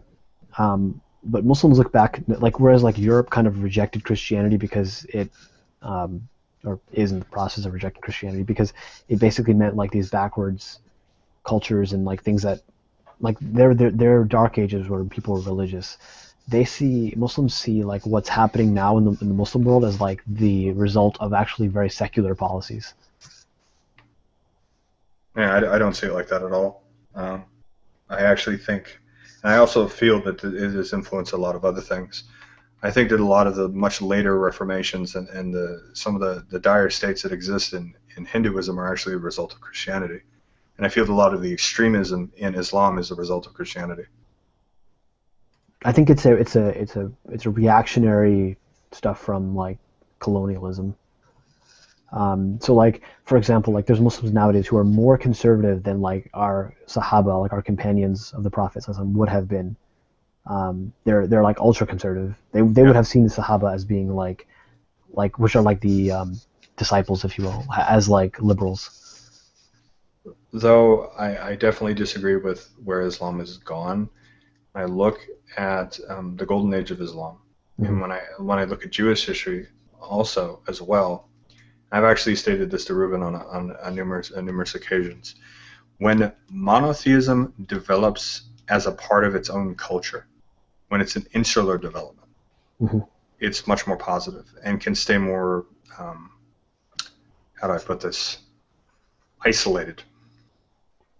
It's not going to go around killing like people or whatever. Yeah, it stays more isolated, and it's more of a thing of this culture is monotheistic. And there are examples of, I mean, very far removed pre-Christian monotheisms. A lot of the shamanic cultures in Eurasia had monotheistic or mythologies. So it is a thing that has existed. It's one of the varieties of theisms that has existed. And it's existed in different dynasties within Egypt. And there are definitely ideas in more later Greek philosophy that were definitely monotheistic in orientation. I'm sure that if Neoplatonism was allowed to develop, it probably would have become its own monotheistic religion to the same extent. But when it develops out of its own culture, it's much easier to contain. It's usually much less extreme. But a lot of my objections that I have to Christianity is that it's a religious culture, obviously, that developed out of a mixture of different cultures that syncretized together in some way.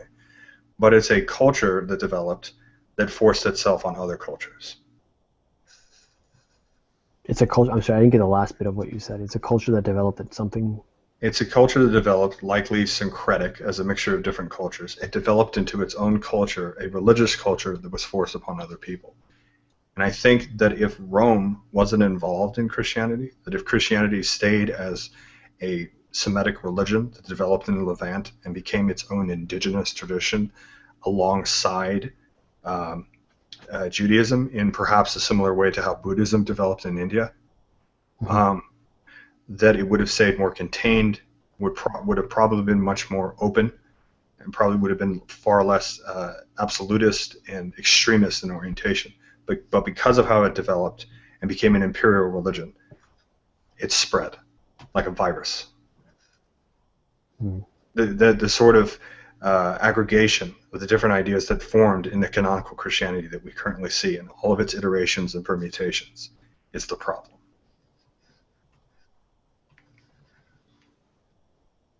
And as a result of that, a lot of all the other traditions that have come into contact with Christianity, they have all developed and become more extreme as a result, or more stagnant in some way. There's stagnancies in Hinduism, I believe, as a result of a lot of the British influence, and as well as French and a few other colonial cultures that were most definitely Christian.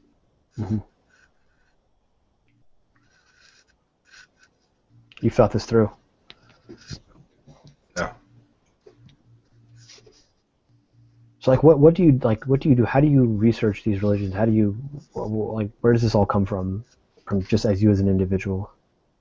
I read a lot of books, and I read research papers that I find online. A lot of times I'll find PDFs that I can download for free. It's been a lot of years of research, but I'm not an accredited professor or an academic. I don't have any degrees, and there are definitely things that I don't understand. There's gaps in my understanding. I don't speak multiple languages, but really it's just been patience and an interest in the subject matter and studying it as much as I can because I'm interested in it. And I like to have a broad understanding of the histories behind things, and religious history in particular is one that interests me the most, largely because in seeking something that I find to be more consistent, both with how I see things and both in this sort of spectrum of human existence, I've had to have a better understanding of everything around it, why it developed the way it did, what it was developing in contrast to, and the differences within each tradition as they developed within that culture. I guess I'm kind of like that with computers. Yeah. Well, that's how it is. When I was growing up, my dad worked for the water company, and we used to get a lot of computers that they were going to get rid of because they were switching out computers. They buy a bunch and switch them out, so they had all these old computers. And my dad would take them home, and that's how we got a lot of our computers when we were kids. And I'll tell you, because we had these computers, a lot of times they were even older. We'd have multiple tower computers. We'd take them apart, and my dad sort of was like, "Well, this is sort of kind of free, so do what you want with it, and if you want to figure out how to do something, figure out how to do it." Yeah. And my dad was like that with my brother. When he was in high school, I want to drive a car. Well, okay, here's this junker, fix it. I'll teach you some of the stuff, and if you want to do more, then you got to figure it out. How did your family take you becoming a pagan? Well, it was a little rough for a while, but it was actually pretty decent, all things considered, because the sort of tradition my family had been. As I was raised Catholic, my dad was raised Catholic. He had 9 siblings. What he did with me, my older brother, and my much older sister was kind of like, okay, well, you go through the paces, you go through Catholic schooling and the whole thing. It was stuff that we took as summer school. We were all enrolled in regular public school, but we took the classes and this and that and whatever, and prepared for First Holy Communion and full-on confirmation. So we were made Catholic. And he basically kind of gave us an ultimatum. He was like, okay, so you went through the paces. If you want to stay, you can. I want you to be here But if you don't want to be here, that is fine. I don't want to force you because this needs to be something that you actually feel, that kind of thing. So we at the time, none of us really wanted to continue Catholicism. And, when you're a kid, that's not really the thing. But that was always the thing in the family, because a lot of my aunts, it was a sort of situation where they went through Holy Communion and then they were just kind of Easter, Christmas Catholics. And then any of them that wanted the connection, they would go back. And they would become regularly involved in the Catholic Church. And it just so happened that none of us did. And so quite a few of my cousins kind of neither did they. They either went to some other Christian tradition, they became agnostic. I don't know if I know really very many that went to anything else specifically. I think I might know a Buddhist cousin and one who took to a Jewish side. But yeah, I mean, and I basically just started studying a lot of things, philosophy, world religions, and I didn't really start getting into pagan stuff until I was 15, 16 or so. And it was really just very private and didn't really discuss it as much. But I remember being a teenager and college kid, I left some books out at one point on a table. Had witchcraft on it, or witch on it. My dad, he got off into a little fit. It wasn't bad, but he was like, "You don't put that stuff around here. You put that away. I don't want to ever see that again." That kind of thing. Because that's how he was raised. He was raised the sort of Catholic upbringing. Witchcraft was Satan, but it was never horrible. It wasn't like he's bombarding me with. I never had the Bible like slammed on my head or anything. Mm-hmm. My dad's side, it was French Canadian, a few generations back. So they were all raised Roman Catholic. So it was more of a cultural Catholicism than it was anything else. Most of them on that side were very lax Catholic. My grandmother, though, she was very devout. She's very, very sweet lady. She volunteered at the church a lot. Read to the kids until she was like 60 years old. So she did daycare stuff at the Catholic Church. They lived like right next to the Catholic Church too, that I got baptized in and that I got First Holy Communion. It's in my hometown. So it was really never an issue. It just stopped being an issue by the time I was in college, if at all. At that point, wow. it was just, you went pagan early. You went pretty early. Well, yeah. At the time, it was really just kind of vague, and really, I was studying. And in the early 2000s, late 90s, there wasn't like a whole lot available. There's a lot more available now. But yeah, it was just a gradual progression. I just really dived into alternative religions and started studying everything, pretty much. And I didn't really discover the more Reconstructionist stuff until I was in college, in my early 20s.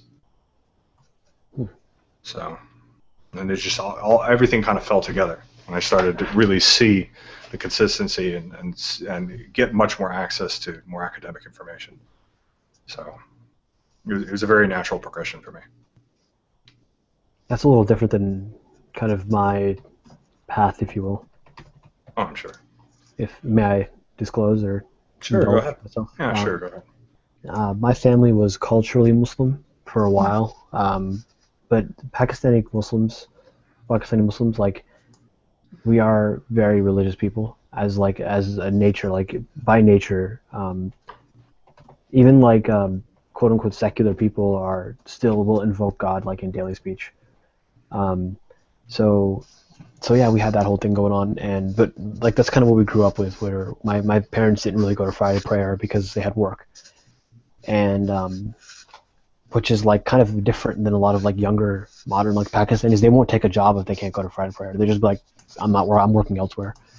And although there's a mix, there's some people who won't go. But what was I gonna say? No, so yeah, we did that whole thing for a while, and then I think when I went to college, and to be honest, I pretty much thought I was gonna get into like, I almost like planned it out when I was like in high school. I was like, oh yeah, I'm just gonna totally be like a wild kid in college or whatever. And no, there was a really good MSA. This is right after 9/11, so that identity was being challenged, and I guess like kind of some of that whole upbringing stuff. I'm not going to deny that like the stories that I heard as a child when I was a kid in bed, from like my father, did have an effect on me, which they did, of course. So, like there was the MSA, Muslim Student Association, and I went to that and hung out with them, and they were pretty cool, and they were like legit good people. Like there was no like geeky like, like obnoxious God boys. Like it wasn't like that at all. Yeah, so then there was that, and then I think just the progression through the MSA was the main thing, and then I started to like kind of study Islam more. At first, I was like kind of like an angry, like almost like fundamentalist type, and everything was wrong, and I was like this holy person, and I could do no wrong, and I think I over time shifted more towards a like spiritual type approach where okay, like I have the foundation. I think I understand like some of these legal aspects and theological aspects, but I don't really care about the theology right now. Even now, I don't really care about theology. It's interesting. It's academic, but it's like, okay, whatever. I just want to just focus on myself as an individual, and yeah, I mean that's where I am right now. So I've done all this that study stuff, and I don't. I mean, I still do it from time to time, but I'm not as interested in it anymore. Right now, to me, I just want to like just focus on my connection to God, and that's the main thing. I'm skipping over major things, but even like when I was into studying Arabic for a while, I was into studying Arabic, and maybe I'll get back into it someday because we're supposed to do that, study Arabic. Um, but like after my father passed away in specific, my focus, I completely stopped caring, not completely, but largely stopped caring about studying Arabic, and it became more about like being a good person to my family and stuff like that. And that's really all I focus on nowadays, is that some of my shifts just totally changed in religion. Yeah. Life experiences will do that. Yeah, definitely. And I don't think it's like I've changed my perspectives. I think it's more like it's just I'm focusing on different things.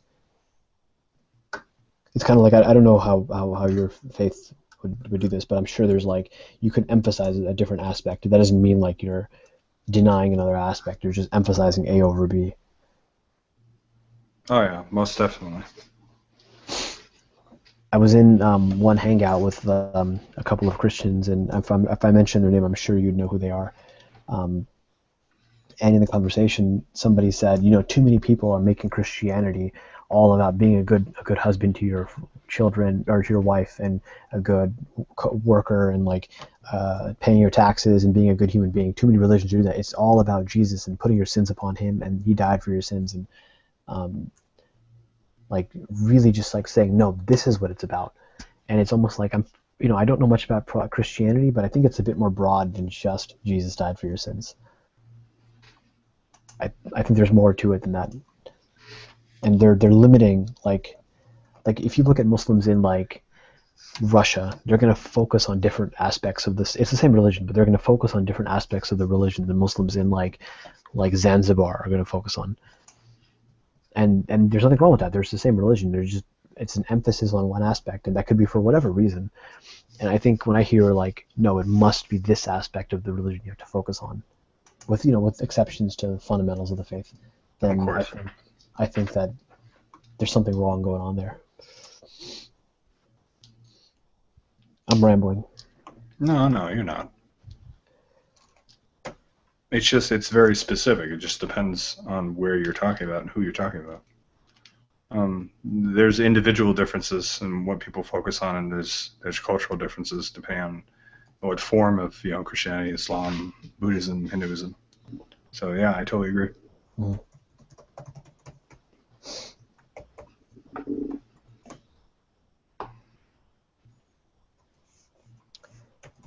Doing a bit of light coding. I do some coding every day. It's just a little bit.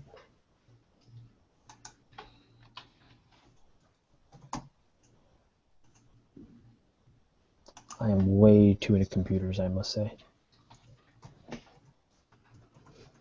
Not possible. I'm sorry? I said not possible. I think it is with me. Fair enough.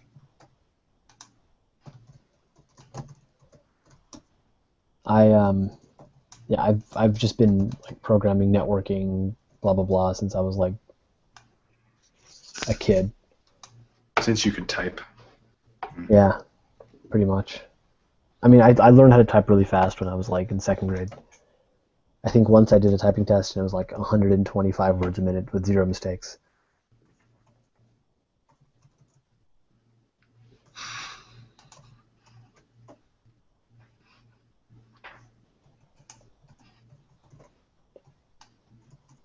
So, is there anybody else who's here? No, it's just me and Reuven in the side chat. So. Is it usually just you two? No, I mean earlier we had a whole bunch of different people, but yeah, to start it's usually always us. So.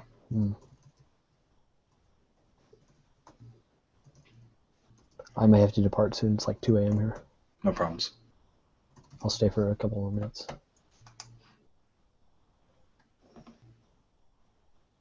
So what is the goal of your faith?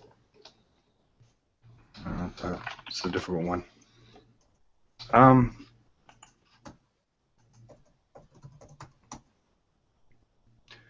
I'd say that, yeah, I mean, there's a goal to live a better life, to live a more excellent life, to live in virtue, to devote yourself to the gods. And I mean, that's really the idea: is living a good life in accordance with the order of the cosmos, cosmotheosis. So, and that's kind of how a lot of polytheistic religions work. Really, when you get down to it, is that through devotion or through honoring and making sacrifices to the gods, both sacrifices of food, of meat, physical offerings, but also offerings of time and effort to the pursuit of a goal, and having relationships with different deities, having spiritual relationships with the deities. Your life becomes better. Your life becomes more ordered, becomes more fulfilled. Your experiences are deeper. Your experiences are better.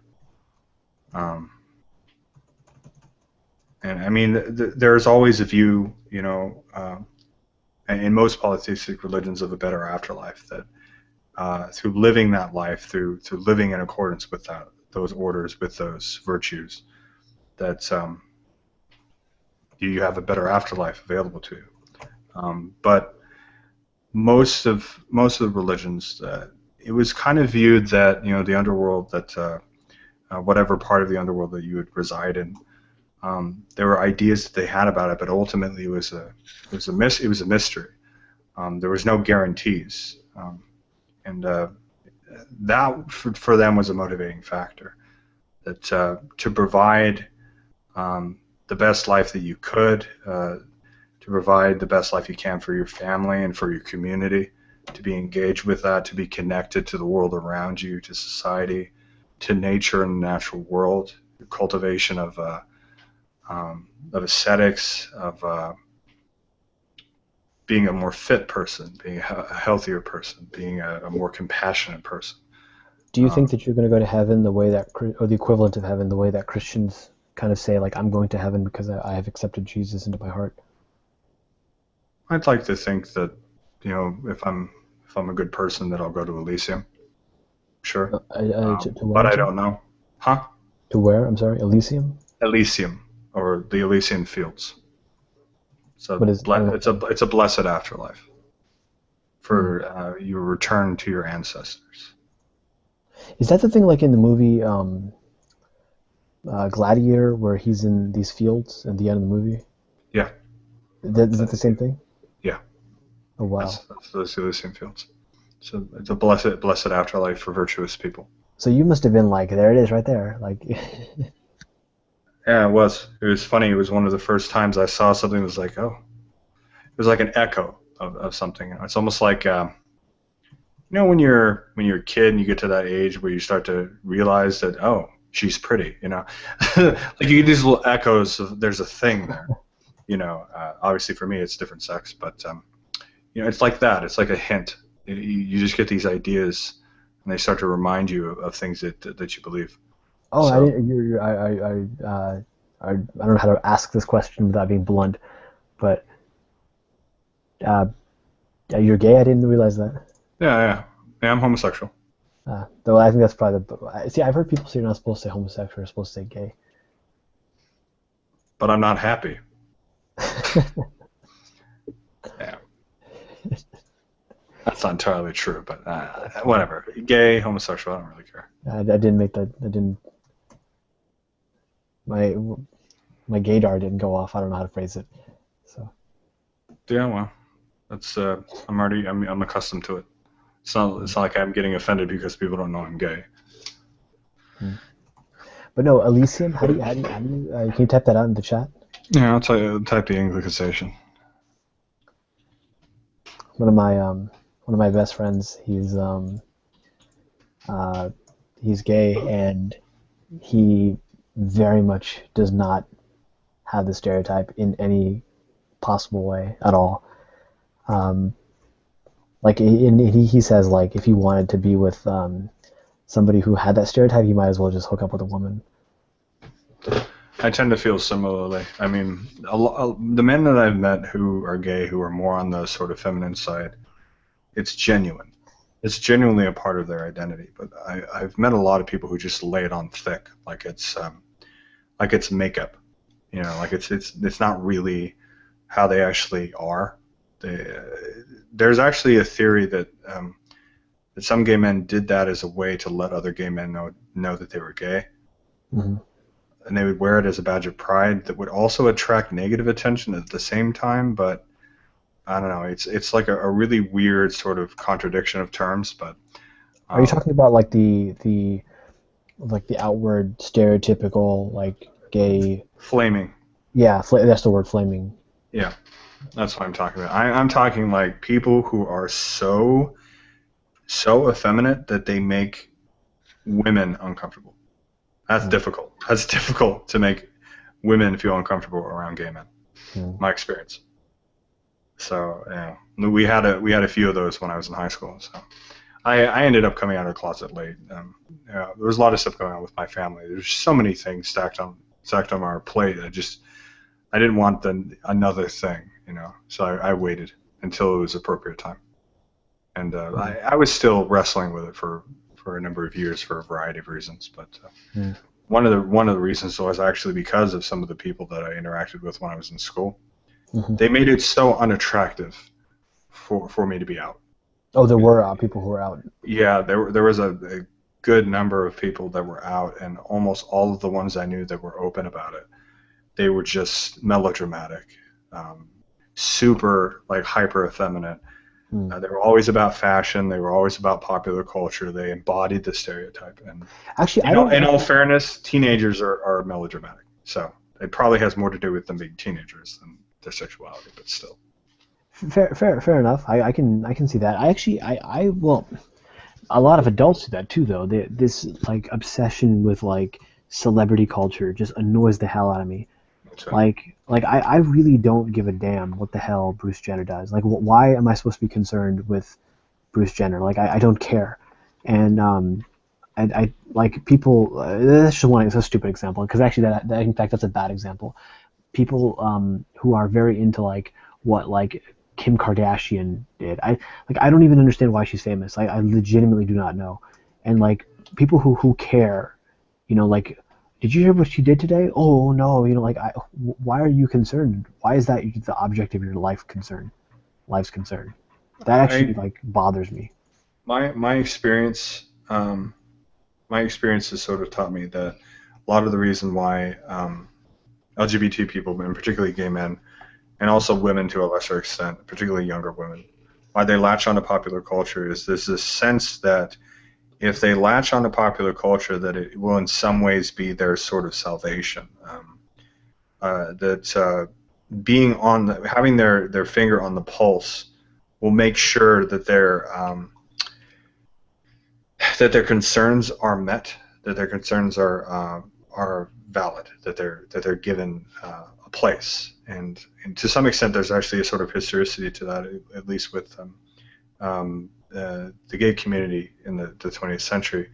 As there was an extent to theater. That was typically a place where a lot of gay people ended up feeling comfortable. Theater, as in like acting theater. Yeah, like full-on acting theater and performance art. Why is that for? Because to be in an acting environment, to be in a performance environment, you have to be much more open. You have to be open about your body and your sexuality.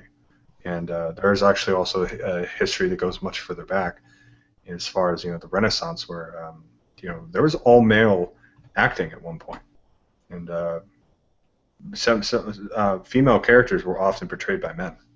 I've heard about that. Yeah. So I mean, there's a sense that behind the scenes there's more of an ambiguity or more of an openness or fluidity of gender, and also people that tended to be in performance art were different. They were weird. You know, they were not the typical performers. Tend to be kind of on the outside, anyways. They're sort of relegated to an external class. So it is often a place that people have found themselves comfortable if they're differently oriented. So, and so, but what's happened as in the 20th century is further and further you get to the present, is that a lot of that performance art, performance culture has gotten more and more saturation, more and more and more and more, and particularly in music. So this earlier sort of outsider culture has become more a part of the popular culture. So would it be safe to say that like there's been like a corporatization of like performance culture? Yeah, exactly. I call it synthetic music. And it's dovetailed with a lot of the development of counterculture and subculture, and because I mean the development of, I mean you think about everything that happened after the 60s. I mean the 60s was the birth of counterculture, and then you start getting into the 70s and 80s and dance clubs and new music subcultures, and a lot of people who got into those, they had views that were different perhaps than the mainstream for a variety of different reasons. So that sort of outsider culture started, and there was more of a promulgation of it, and then that eventually becomes popularized to such an extent that later forms of punk rock became full-on mainstream and blended in with the 90s rock that filled the 90s and early 2000s. I remember that. And the same things happened to a variety of different sorts of cultures and subcultures, goth, industrial, heavy metal. Electronic music is another perfect example of that. Rave culture being very open and fluid, and it repeats itself over and over and over again. And I mean, hipster was sort of on the outside for a while, and same with emo and some of the sort of fringe elements of the late 80s, early 90s, kind of becoming they were outsider for a while and was like a weird, fringy, kind of kitschy cultural movement that eventually just became absorbed into the mainstream.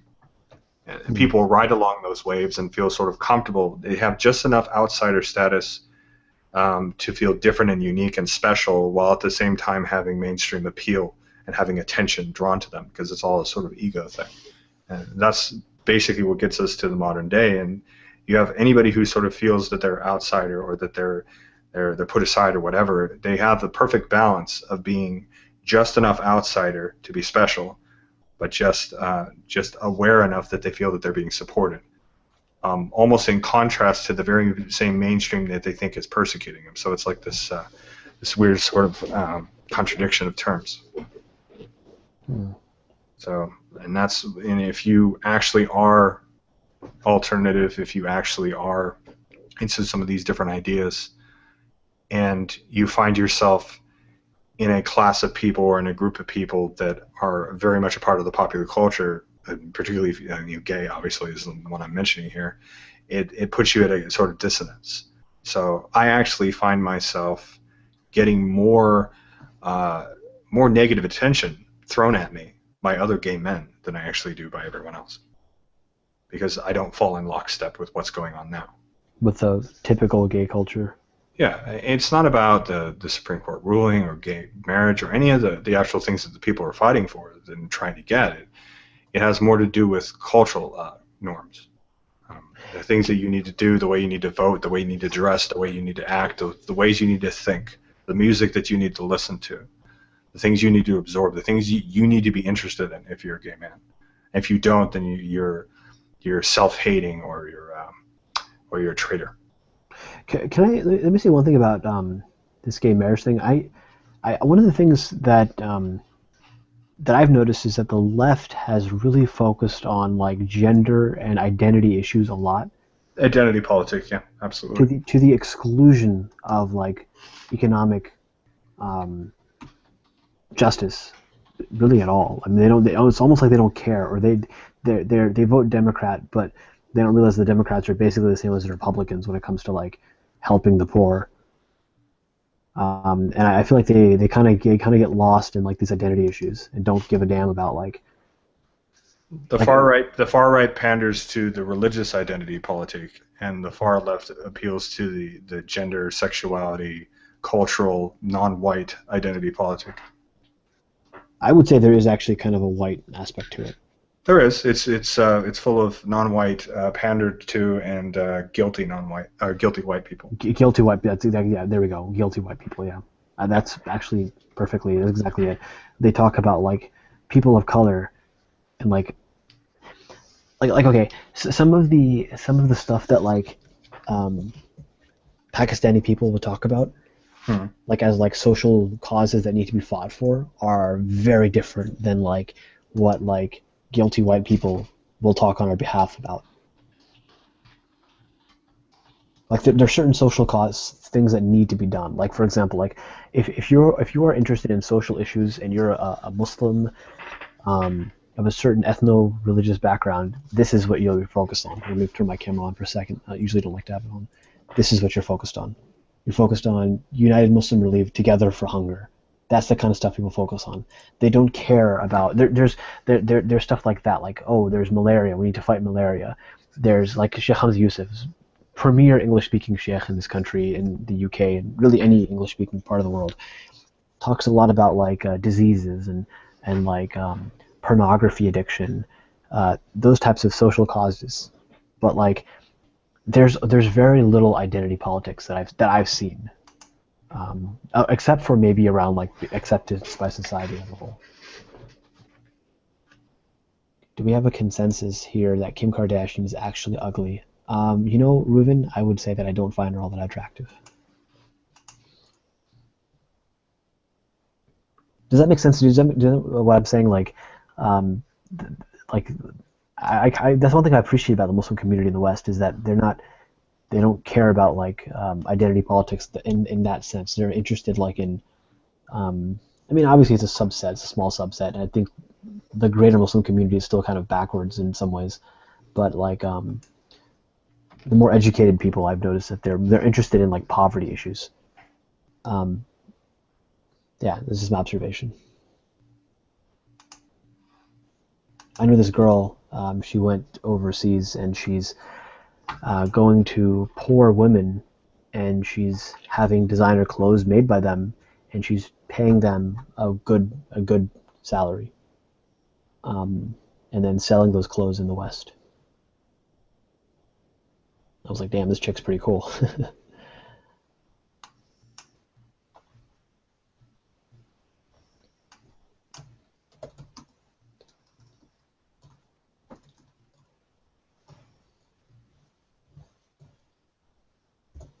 I said I was going to go a little while ago, but I'm trying to get some crap working and I'm having trouble.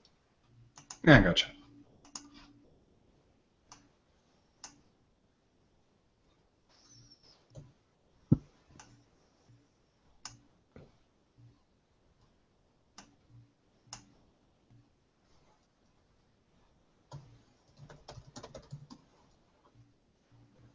So yeah, in short, I don't like identity politics.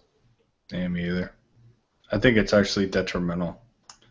You know, I mean, it ends up infuriating the people that are against said thing, that actually are actively working against any particular group. And it's not winning hearts and minds. It's not, it's not demonstrating to people, that you're people. Let me give you an example of something less contentious, perhaps, than some of the main issues you see now. There's a big issue with the goth community for a long time. You had a lot of the sort of old goths, and people were around since the very beginning, who are now in their 40s and 50s. And you would always have these new groups that would kind of come in, and when you're a teenager, you're kind of, particularly in the West, I mean, you're about drawing attention to yourself. I mean, yeah, I got all these piercings, I dyed my hair black, I'm wearing a bunch of this, that, or whatever. But you would have people even in their 20s and even getting into their late 20s who would just make a spectacle of said thing, or they would do something that would just draw really ultra negative attention. And there's always something in the news, even now. Every so often it comes up, and some weird-looking kid that's wearing a trench coat or this, that, or whatever, they slap the label goth, and it's assumed that he's it's all the death, this, that, and whatever that he exposes himself to. It's usually always male. So that's the reason why he shot up a school. So you have this fight going on between people who are more like, we're actually a subculture. This is a community that we're a part of. We have art and music and things that we're interested in that are more macabre. They're more focused on the dark or whatever. And then you have these people who just make it all about them. They draw way too much attention because they're starving for negative attention. They're attention whores. Excuse my language, but that's it fits. And they're not doing the goth community any favors, because they just end up attracting negative attention and convincing the very people who actively wanted to speak out against this, that, or whatever, usually religious right, but you even get it from people in pop culture, quote-unquote liberals. I've heard plenty of them speak in very ill terms to people who are part of alternative communities like that. So there's this constant fight that goes on. I mean, how much of it is just personal expression that you should be able to do, and how much of it is you being a complete dick and wearing a bunch of this, that, or whatever. An example that happened in the news recently. There was some teenage girl in Britain. She had dyed hair. She had like a kind of a dark leather type jacket. She had a couple of pins. It was very dark clothing. And she was wearing these things around her legs. She was wearing kind of like almost booty shorts, like they were way up. And she was wearing these straps around her legs that held up some of the garment. And the school principal saw that. And obviously it was sort of a bridge of dress code, but the way it worked was they had like a casual day. It was actually like a parochial type school, or well, not full on parochial, but it was a private school. Well, a lot of schools in Britain, they require you to wear uniforms, but they allowed her to wear kind of whatever she wanted, and she wore what she would normally wear around when she's off school. And he said the words verbatim, "That looks like BDSM gear." Because a lot of times it's kind of strapped clothing, things that sort of look burlesque, or I mean, it's a very real comment. That it sort of seems to suggest a sexualized element. And looking at it, I mean, she wasn't like wearing a corset to school. I mean, it was just they were fairly short, and she had some straps. She had some buckles on her legs. I don't know what a corset is. I've heard that word a lot. You don't know what a corset is? No. A corset is an evolution of an earlier garment called a bodice. What it is, it's a type of like vest that women would wear, and usually it would be somewhat shaped, and it would be tied either in the front, the back, or both, and it would hold up a woman's breasts, and it would give us an illusion of more shapeliness to a woman, more of an hourglass type figure. So the bodice evolved eventually into the corset, as you're getting from the 16th century into the 18th and 19th century in particular, when it really developed. And those actually would cinch up the waist, and they had elements of this even previous to that. But I've seen this. Yeah, and it's typically associated as a feminine garment that a woman would wear underneath a dress and a bunch of other garments, and typically would be associated with lingerie. So a woman would wear a corset, and she would also be wearing lingerie and a bunch of other sorts of things, and that was kind of the Victorian culture, as sort of restrained sexuality. So a lot of times the corset has become associated with pornography, because I mean, really, the development of pornography was a result of Victorian culture. So when you have things that pornography, and the very word for it was invented in the late 19th century. As like a rebellion? It wasn't really necessarily a rebellion as much as it was a development of a very cloistered kind of British culture, or just European culture in general. So there was always this sort of on-again, off-again. You see elements of this in modern Japanese culture. They're very rigid, very professional when they're at work, but when they go to the bar, holy shit, crazy. They just let loose. And So in Victorian England, there was very much that kind of thing. Everything was very, very proper. But you could go to a special club, a gentleman's club, that nobody knew about except you and your friends. And you would go and drink all kinds of weird alcohols, absinthe, coke, opium, anything you could think of, and you'd have women in exotic clothing, dancers, and that's where burlesque comes from. It's these performances that were done in gentlemen's clubs, things like this. So pornography sort of developed out of that. They started developing things where, like, you could go to an area and look through a hole in the wall or through a viewer, and there would be a picture at the other end, or there would be actually a woman at the other end. Or, I mean, there's all sorts of different things, and that sort of dovetailed with the development of early cinema and the sort of idea that cinema could be used as a permanent, distributable form of erotic physical literature or physical medium. Obviously, they had erotic writings for quite some time. There's even elements of it in Bram Stoker's Dracula. There's definitely a little bit of that eroticism that's already incorporated. So it's restrained sexuality and needing to fulfill the physical need that created pornography.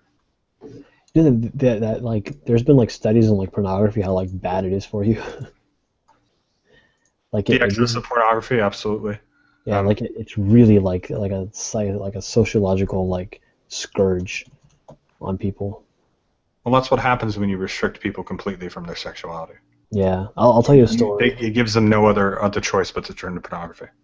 I agree with you. There's a story that I actually agree with what you just said 1,000%. There's a story that I heard once that someone came to our prophet, Sallallahu and said, are you telling me that if I were to engage in like permissible sexual relations with my wife, then like it's a good thing? He said yes. He said, but that's an animal desire. And then he said, yes, but if you were to do that with like a woman you're not married to, then you would be punished for it, right? And he said, yeah. And he said, well, then this is the opposite, so you're rewarded for it. And so he's like, you're rewarded for this relation? He said, yeah. And so that guy went home immediately. Do you get the non-spoken aspect of that story? Yeah, I gotcha. Meaning he went home and like went with his wife.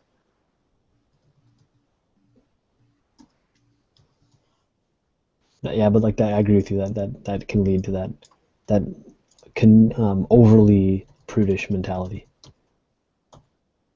Yeah, my context of sex is definitely different than yours.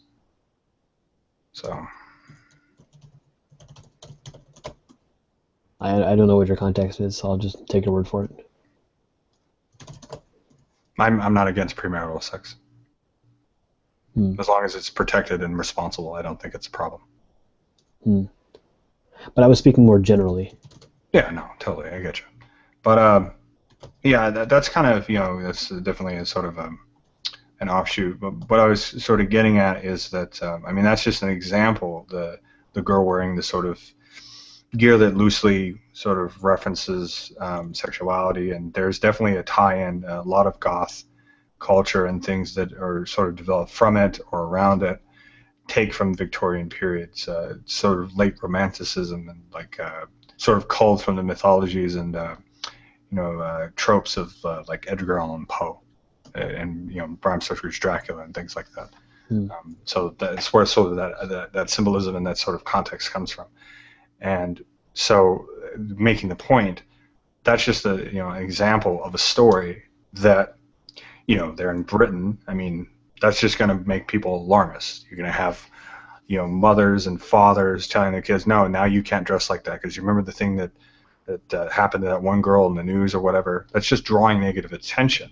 It's not her fault, and it's not the fault of the kids doing that, but you have to find that sort of that middle ground between doing what you want to do and not making an ass of yourself. If you're a child, obviously it's you're going to do what you're going to do, but by the time you get to an adult, you need to mellow out. There's a point, and there's actually I use this analogy because it's a community that's been around for so long and it's so ubiquitous. There's actually a term used among the goth community. It's called corporate goth. And what that is people that, People who shop at these expensive stores. No. I'll explain it. That's hot topic. Yeah. That's a whole other thing. Now, corporate goth is it's an attitude to goth, and it's a development of it, largely through people who get older. So say you got into goth stuff when you were in high school. You started going to some of the music clubs and going to shows and getting into all kinds of art and stuff like that. You get into your 20s, you mellow out a little bit, but you're still in college, and it's part of your identity. It's a cool thing. Well, you end up getting a job. You go through school, you finally get your degrees, and you go out. Well, you have to go to a company, and particularly maybe even like a Fortune 500 company. So it's like, how do I dress in a way that's an extension of this culture that I'm big into, in a way that's respectful and fits the dress code? So you adopt certain things as a part of your uniform that still are more influenced with black and maybe certain types of garments and materials, but in a much more subdued way. That sounds like me at work. What's up? That sounds exactly like me at work. Yeah. There's things that I do or don't do at work. Yeah. So like one of the things that like you'll see an example of this perhaps is that if you're allowed to is you might see a man works and you might have black hair or dyed black hair, but it's clean and clean cut. Piercings are taken off. You might wear like a nice black suit, much darker black, maybe with like gray pinstripes or something, and then maybe like a black shirt. And like maybe a gray tie or a red tie or blue tie maybe. Kind of go with a more drab, darker colors that are still appropriate, that are still business appropriate, and maybe little things you might be able to do. You might be able to wear a ring that might have a little bit of something in it. It seems like a dark Victorian maybe. And I've known a lot of people who've been a part of this community, many of which, my friends in high school. And that's basically what a lot of them have had to do. Is they've had to adopt a few things. So depending on what they're able to do, they might be able to wear a certain piece of jewelry. Their hair might be slightly different. It might have like a tinge of something. They might wear a button that sort of suggests, yes, I'm a part of this music subculture. This is it's part of my identity. It's what I do. So I mean that's kind of an example, and that compromise would be nice to see in some more of these other, these sort of identity politique kind of things, Okay, an example of where it's ridiculous. I had a psychology of sexuality teacher when I was in college. She was early 40s, I think, at the time. She had like a big permed hair thing, and she wore a bright pink suit. You know those suits that women wear that are cut with the large shoulder pads, and they kind of pinch in the middle, so that it's like it's almost like a mixture between a man's suit and a dress. So it's got it generally has like a short, either like dress portion or like shorts or pants, like khakis or her whole outfit. And she like almost every day she would come in with that or something like that, like a full-on pink business suit, a women's business suit. Mm-hmm. She was loudly a feminist. She made a point to do that, but she was an educator, so I mean, educators can dress kind of weird or whatever, I guess. Mm-hmm. That's an example of that being kind of loud. As in a bad thing or a good thing? Bad thing. It's a bad thing. A better thing for maybe she would wear more feminine colors. She might have a pin or a nice brooch or something that suggests that she's pro-feminist or something like that. There's little things that we see from like older parts of our own culture in the West that have kind of fell out of favor. Like the language of flowers, an example of this from the Victorian period. It was a common thing for men and women to wear certain flowers depending on what their intentions were, whether amorous or otherwise. Like a black rose at one point was associated with being a member of the anarchist party. So it was oftentimes used at different periods as a symbol for that, well into the 20s. Though it can also obviously be a symbol of mourning, things like that. So there's different coded meanings depending on how you're using it. But I think there's like a lack of subtlety in a lot of modern culture because we've been sort of conditioned. Well, if you have an idea and you're very passionate about it, you have to be a dick about it. So, that's funny. It's kind of my sense of humor, I guess. I see what you're saying. That's interesting. Yeah, I can see that. Like, okay, I made a perfect example of this. I've gone to a few events, that are pro-gay, obviously, LGBT events and stuff like that. And most people, they'll go like, they're going to be loud. They're going to wear a bunch of rainbows for everything. I've actually gone pretty well dressed to certain events wearing a green carnation. And a green carnation was sort of adopted by Oscar Wilde, and it was actually referenced a few times in some of his writings. And it was used as a symbol for gay men, but basically anybody who was homosexual or queer at the very least. And it's used as a subtle symbol to suggest to other people that was what you were into. So I've actually used that a few times, and it's such a distinct flower and this symbol. I've also actually got artificial green carnations dyed green, which is a really good way of going about it. But I've also got them fresh a few times if it's been a really nice event. And it always is a nice conversation starter. So what does that mean? Oh, or I'd have people walk up to me. Oh, I know what that is. That's really cool. I haven't seen that ever. Nobody does that. I actually went to it was an Edwardian ball. It was this place out in LA, and everyone was dressed in Edwardian and Victorian outfits.